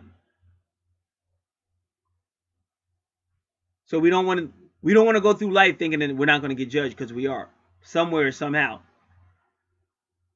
All right, so that's the 10th house. So now we want to follow the Leo energy. We want to go to his 5th house, and you see Pisces. And again, these people, anytime you see Pisces in the 5th house, these people have an unrealistic viewpoint on love. And that's another reason why people be arguing and carrying on, because you haven't realized people are not going to be perfect. So what happens is, if you have an idealistic view on love, like Pisces in the 5th house, you start arguing. Because you go, well, it should be like this. It should be like, but it's not going to be like that because nobody's perfect. And sometimes Pisces in the 5th house loves too much. They give too much. See, I had to learn that because I'm a Leo. And Leos can be very generous anyway. But you can't do that because you're actually pushing the relationship away. So you have to be realistic with people, because if not, they're going to take you for granted. It's going to destroy the relationship if you love them too much. So now we see her Leo in the 10th house with the moon. But now we want to go to her 5th house as well. All right. So now in his 10th house, there you go. Let me do it again. In the 9th house, there you go. So again, this could be a family, but it could be a foreign family, because the 9th house is ruled by Sagittarius, and that's foreign a long distance. So as you see, he's got the Mars in Sagittarius, and that's the same thing she has in her 2nd house.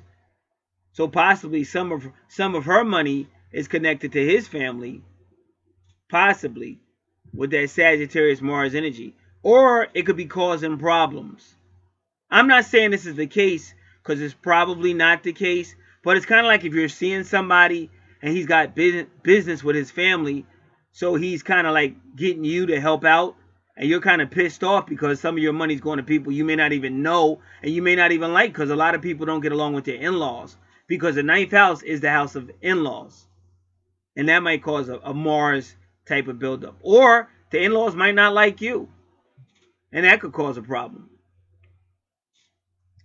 And as you can see, in both cases of the Cancer, you have Chiron. But his Chiron is not retrograde, but hers is.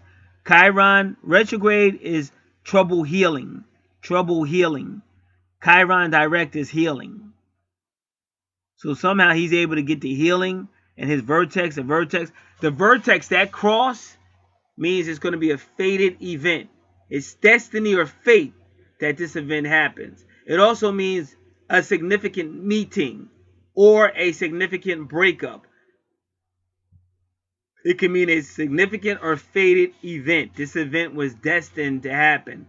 Or it can be a soulmate meeting, or a soul tribe meeting, or a twin flame / twin soul meeting. So this is all going on in this house, the 9th house. And remember, that 9th house can also be about travel, but the 9th house is also your higher self. And when you talk about your higher self, it's you and your twin back together as one, but that would be on a higher realm. See, you're not separated. This matrix is an unreality. That's why if you don't get along with your twin and you're all heartbroken and everything, you have to realize you could never be separated from your twin. Your twin is you. How can you be separated from yourself? But when you let third dimensional reasoning rule over you, that's why you have all these people on YouTube wasting all this time, all this money, running after every twin flame video that somebody drops. But the fact of the matter is, if it was meant for you to be with your twin, who could stop it? So that's why you have to go to the video called 8 Stages or these stages of a twin flames relationship. You should really study that video. When people get their natal chart done by me, I send them that free report. And on that report is that video. But you can go right now to YouTube and watch it. Just type it in YouTube search engine. The stages of a twin flame relationship, so that you can learn the stages, so that you can stop taking yourself through hell crying over something that's not meant to happen. Your twin does not always come in your life to be with you. There's a whole lot of different reasons why your twin comes into your life. And those are the videos you should actually be looking at on YouTube, because then you have understanding. Otherwise, you're one of these groupies that every time somebody drops a twin flame video, you're running to it. Because you really think somehow, the feeling was so powerful, I got to get it back. And you're like a junkie. You're like an addict or something. When you should be doing something more productive with your life. If you trust it in the universe, it's all going to work out. It may not be your twin flame that you're going to be with. It might be your soulmate. It'll definitely be somebody if you open yourself up to the possibility of love. But when you're taking yourself through all that drama, all this anxiety, then all you're doing is repelling anybody else that's really could have been meant for you. All right. So now we're going to go back around to the left, counterclockwise. We're going into his infamous third house, because that seems to be what it's all about on both these charts. The third house. So we're going to do this again. The third house is your brother or your sister, siblings. It's short distance, short journey. It's the house of thought and intelligence. It's ruled by Gemini. Gemini is ruled by Mercury. Mercury rules Gemini and Virgo. If you notice, Virgo and Gemini are both significant on these charts. With even the 6th house, the 11th house, Virgo rules the 6th house. But Virgo is in the 11th house. This is short journeys, publishing, communications, your brotherhood, anybody around you, your environment, young education. Now, Uranus retrograde means anything can happen out of anywhere at any time. Capricorn is the old soul about career and reputation. So both of these people might have had some type of career and communications, or they may have had a short-term career in publishing, communications, anything that's there. Because the third house can also be about teaching, but so can the 9th house. Now, when you have Saturn retrograde, this is all about rebellion, sometimes abuse, having powers with authority. Neptune retrograde is escape, even at 12 degrees. So with all that short energy, all that escape energy, these people may have had to run, either from each other, some form of separation, or they may have had to run from the powers that be. Because that's some type of short thing going on, short term going on.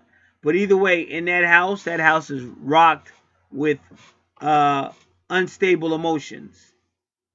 And then Vesta is the priestess.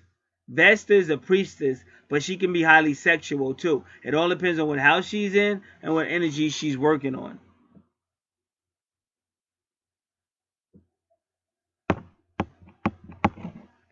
See, in this house, the house to the left, Vesta's in the 4th house. Now, in the 4th house, she's working with the priestess, the family, and also with Virgo energy. And Virgo is the Mother Mary, Virgo, or it's also Isis. So in this house, she's the priestess. But in his house, it's very intense. So Vesta could be there to fight off any domineering, abusive, masculine energy. Or it could be highly sexual. It may not, in this case, it may not be spiritual or family minded. But having said that, you still see that where Cancer is, it has some type of connection to Capricorn. So yeah, seeing that, Vesta is there trying to get this family to unite. Because right now with Mars and with Mars and Cancer, and then it's opposing Capricorn, you can already tell this is some type of issue between the Capricorn energy and the Cancer energy. So Vesta is trying to get the peace so that it could be a family. And in some ways, I'm just assuming this, but in some ways, this person on the left, she may be trying to help out. But I would say be careful. Because sometimes when you're trying to help out some other stuff, you end up being the bad guy. Sometimes you got to move away from people's personal family problems. Even if you're saying, well, that's my husband. Or that's going to be my husband. So his problems are my problems. You got to become wise and know, no, they're not. Because life will go on. And as crazy as it sounds, blood will always be thicker than water. Sometimes it's not. But somebody will tell you, I hate my sister, she's a pain in my ass, blah, blah, blah. But let something happen. All of a sudden, they're defending their sister. And you're like, wow, I thought them two didn't get along. So blood will be thicker than water. So you have to be careful of stuff like that. So that's the third house. A rocky third house for him. Hers is a little bit better. She's a little better in control. But she's still misunderstood. Now, who's misunderstanding her? It could be him. Could be, but it could also be the people that she's speaking to because of that Mars retrograde. Okay, we already described his fourth house, same as hers, Aries, Aquarius in the fourth house. We've already described the fifth house, loving unconditionally and loving too much. We've described the sixth house, but this is all about, this could, like I said, could be a soldier. This is Aries, ruled by Mars, in the sixth house of home, health, service, young children, young animals, subordinates, co-workers. But this is home, like homeland security, defending your homeland, military. Now, it gets to the seventh house with Taurus. Now, this is going to be a touchy-feely type of thing. But one thing he's got going for him, his seventh house is very Venus. And she's even there. Remember, Venus rules Taurus and Libra. So his seventh house is really good. He's going to be a loving guy, patient, even nurturing with curious. See, this is how you know these people have lived different lifetimes. And that's why sometimes you know people and be like, wow, it seems like he's so many different people. One of those reasons is because he's lived different lifestyles. Another reason is a lot of people do have different spirits on them, which I always talk about on my other channel, and how you can get delivered from that. But in his case, his seventh house is wonderful. Venus is there ready to love. The sun is shining on Taurus. Taurus can be very patient, very magnetic, because people are attracted to Tauruses. Like a Taurus can walk in a room and everybody says, hey, we want to go left. We're going left. But the Taurus will say, hey, you know, I think I'll go right. And then all of a sudden, everybody will change from left to right because of the Taurus. Because the Taurus has magnetic energy. Everybody wants to follow Taurus. Usually, with a reading like this, they're usually very, very good looking. Dressing very well. Smelling very well. Because you got Venus right there. You got Keras, the nurturer. So his seventh house is unstoppable. He can't be stopped in the seventh house.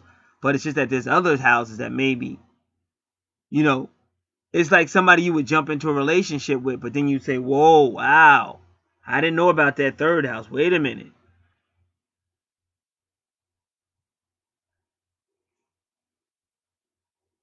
And he does like to travel because Taurus rules his second house and his Sagittarius. So he is he likes to go like an adventurer. So that's what's going to attract him to the opposite sex, is that seventh house and that second house, both associated with Taurus energy. Now his eighth house is Gemini. And like I said, they put Gemini in the eighth house because Gemini is very immature. You see how his third house is. So Gemini rules his third house. So the universe put Gemini in his eighth house so that he'll grow up, that he'll learn how to listen. Because like I said, most Geminis, they really don't want to hear all that. How you doing? All they really want you to say is okay. They don't want you to go, oh, listen, this happened, and I felt like this, and when this happened, and then this made me feel, and that. He don't want to hear all that. Gemini is going to try to figure out, he's going to try to get away. He don't want to hear all that. He's hoping you just go, oh, okay. So what happens to make Gemini grow up so Gemini can learn how to stay in a relationship? They throw Gemini in the 8th house. And they even made Gemini his moon sign. Now, why did they do that? Because probably in a past life, just like I told you, I was Saturn. I had a lot of Saturn energy. I was so ready to go with career and reputation and things like that that I wasn't really interested in anything else. That's what it looks like on my natal chart. And to tell you the truth, I could see it later on because I didn't even know what a twin flame was. But that's how my twin flame used to look at me. She would give me these little girl looks that would scare the hell out of me. Because at that point in my life, I didn't want to date anybody. I had stopped dating. I was glad I was single. And the last thing I wanted to do was have any connection with any female on a serious level. Now, I'm strictly heterosexual, but at that time in my life, I didn't want nothing to do with no relationship with no female. I had gotten away from it. I was feeling good.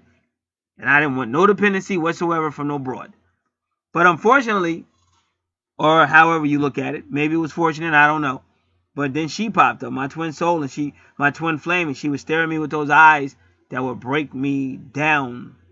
Because I didn't want the responsibility, wanted nothing to do with it. So you got something similar going on in his 8th house with the moon. And remember, the moon in the 8th house is ruled by Scorpio. Well, the moon and Scorpio have a lot to do with soul and reincarnation, just like the 8th house does. So now, but that's his money. So he gets money in his 8th house, and I believe his Jupiter is direct. So as long as he's using communications and 8th house material, and so he can't go wrong. He's going to have the blessings of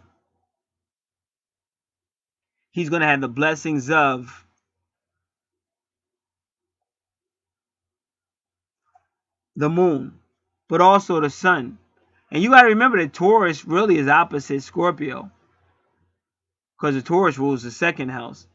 But his Taurus is in the 7th house, right next to the 8th house ruled by Scorpio.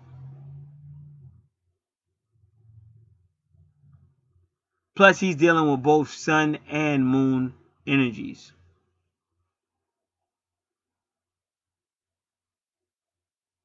So this is going to affect him externally, masculine, and internally, feminine. So his 8th house and his 7th house, he can almost do no wrong. He's got Jupiter and Venus, and they're both about money.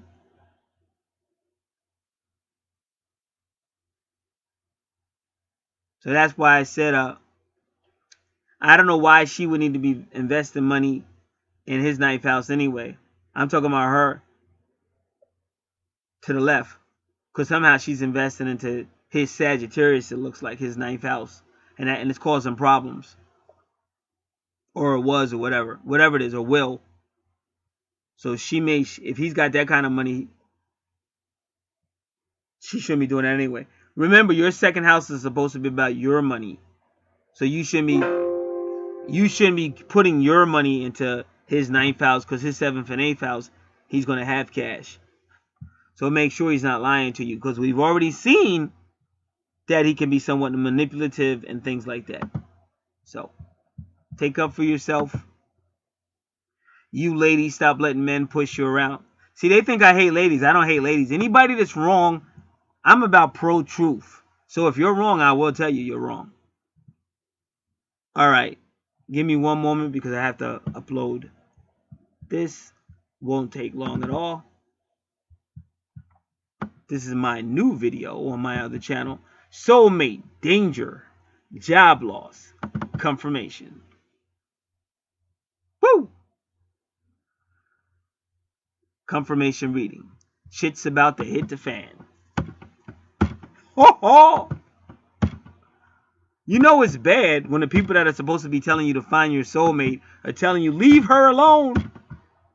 Even the great Terry Nassan is warning me. I'm a little afraid. Why is everybody picking on the Leo in the universe right now? That's where the true north node is in the universe. It's in Leo. And Leo got it rough right now. So you got to be tough right now. Come together right now. All right.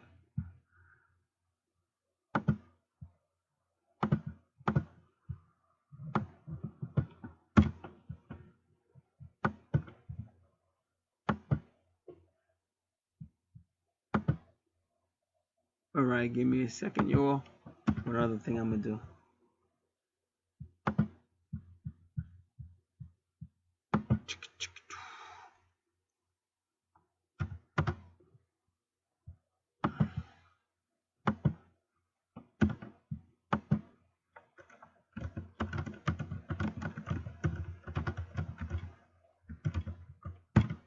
All right.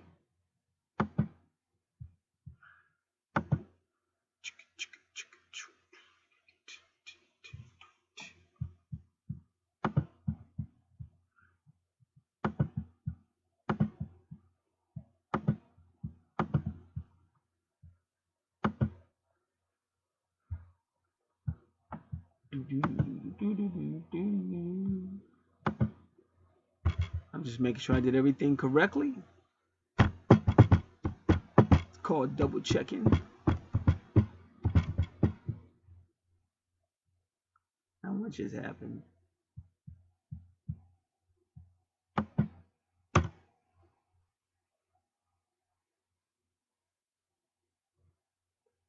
All right, I wasn't expecting that. It's more silly stuff with this internet.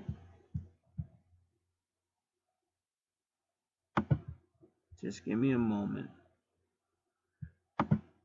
You'll go out of your way to get stuff together, and it still comes up messed up. But that's life, huh?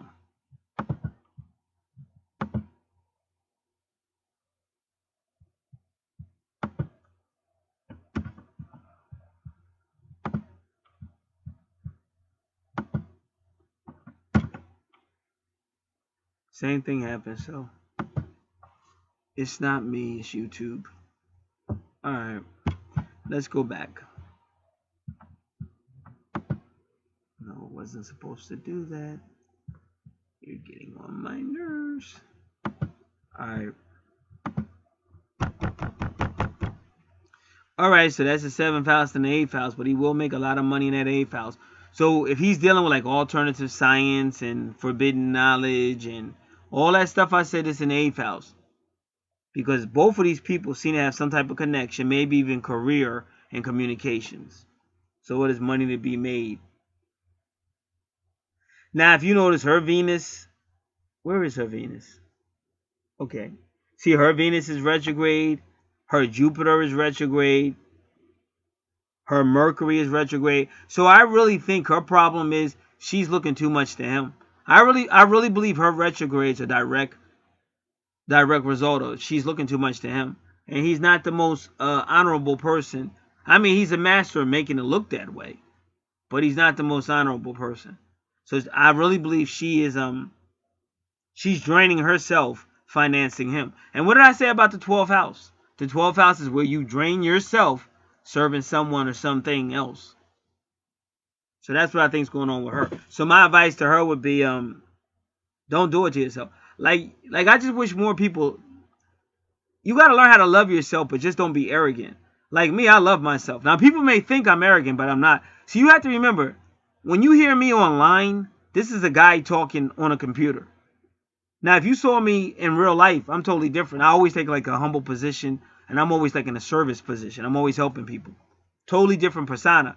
But out here, I'm a teacher, and I got to get my point across, so you got to put a little power behind it. But you got to learn how to love yourself despite thinking you need somebody. Not saying you can't be with somebody, you can. But you should never be with somebody so much that they're letting you drain yourself, and they're not doing jack shit for you. Because that can't be love. But I see so many people that like that. As far as you women, you seem to love that type of guy. Then a nice guy like me, the nerd, you just beat the hell out of him. Run over top of him to get to the guy that's going to abuse you and hurt you. But the guy that wants to love you and get family and houses, you'll run over him and just break his heart. So I guess that's just third dimensional planet Earth, which is why I can't really take this planet seriously anymore. But my job is to teach. Now, if you notice, he's got a lot of 5 degrees.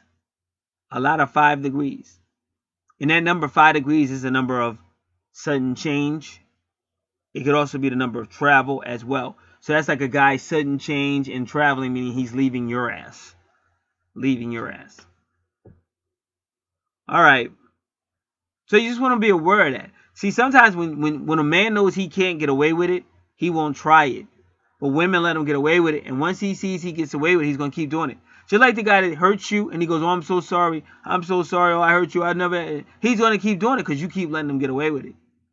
You can't let him get away with it.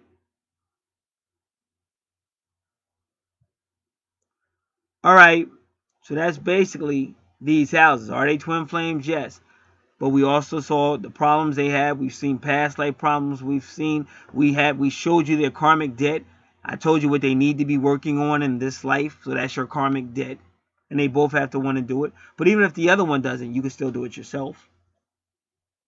Now, what was the Leo? What was the Leo connection between these two people? Let's try to figure that out. Well, we know it has something to do with the job.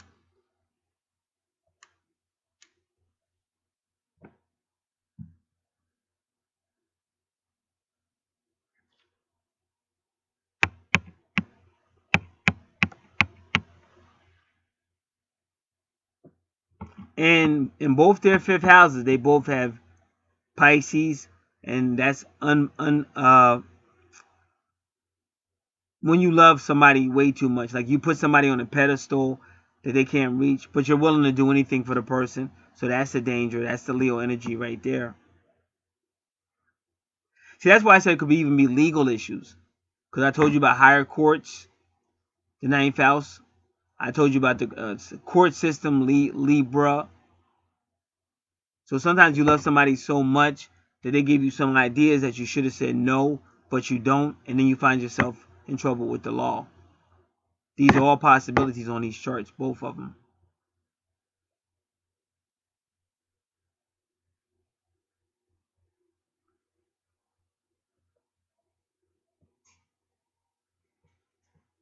So her Juno says you might find yourself in a relationship with somebody with Aries energy or Scorpio energy.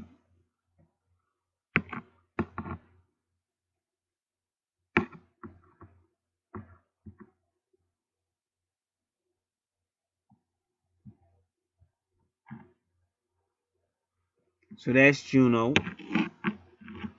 And then Venus says Aquarius energy or Aquarius in the fourth house, and that's what he has. And his true north node is Pisces in the 5th.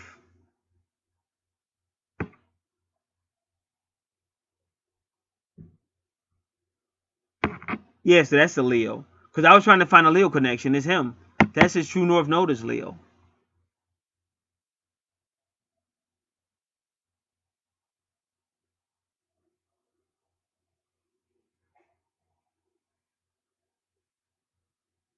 Vertex is Cancer, which he has too.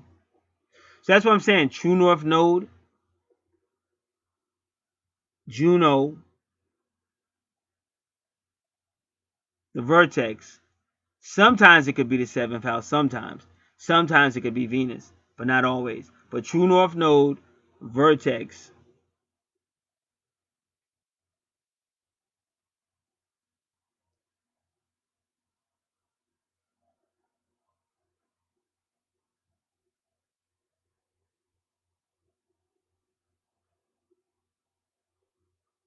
Those are the main ones I will look at first. There's some other ones, but the other ones could be either or. But usually when you got the true north node, usually, and the vertex, so that's the best places to start to see if there's a twin flame connection. Then just, the charts almost mimic each other. And they'll tell a story. As one door closes on one chart, it opens on another one. So there's nothing else I can do with these two charts. I would say they're twins. I gave you all the pros and cons, things to be aware of, things to work on. I've also given you references that you can look up yourself if you want more information. So that's how you really do a twin flames analysis. You don't just sit there and talk about love, love, love all day. Because twin flames are not always about love. And the truth of the matter is, when they really have reached that point that they love each other, they won't necessarily be reaching out to you anyway, because they already know it, because it's just, you know, you already know this is it. Because it's a lot of people that say they're twin flames that they're not, but the love is so great that they don't want to mess it up. But sometimes you should look into it, because what if that's not your twin? And then what if the real twin pops up, you know? So me, I like to know. Like the person I work at my job, I think I think I haven't seen her chart yet. I think she's a soulmate, but I'm not sure. But I don't think she's my twin soul. I think my twin soul was probably the person I worked with in 2014 and 2016, because that was an unbelievably metaphysical experience, on so many synchronicities and so much crazy stuff. So but who knows? Until you really get the charts and check them out, you really can't tell. This is Gat. Now remember, I got a lot of sales going on. Unbelievable sales. If you don't have the most recent services offered price list, contact me and get it. Anybody that wants to start, the PayPal link is right there. For your natal chart, you just need your month, day, year of birth. Please write it out so that there's no misunderstandings. If you don't have the time of birth, the archangels can give it to us. The city, state,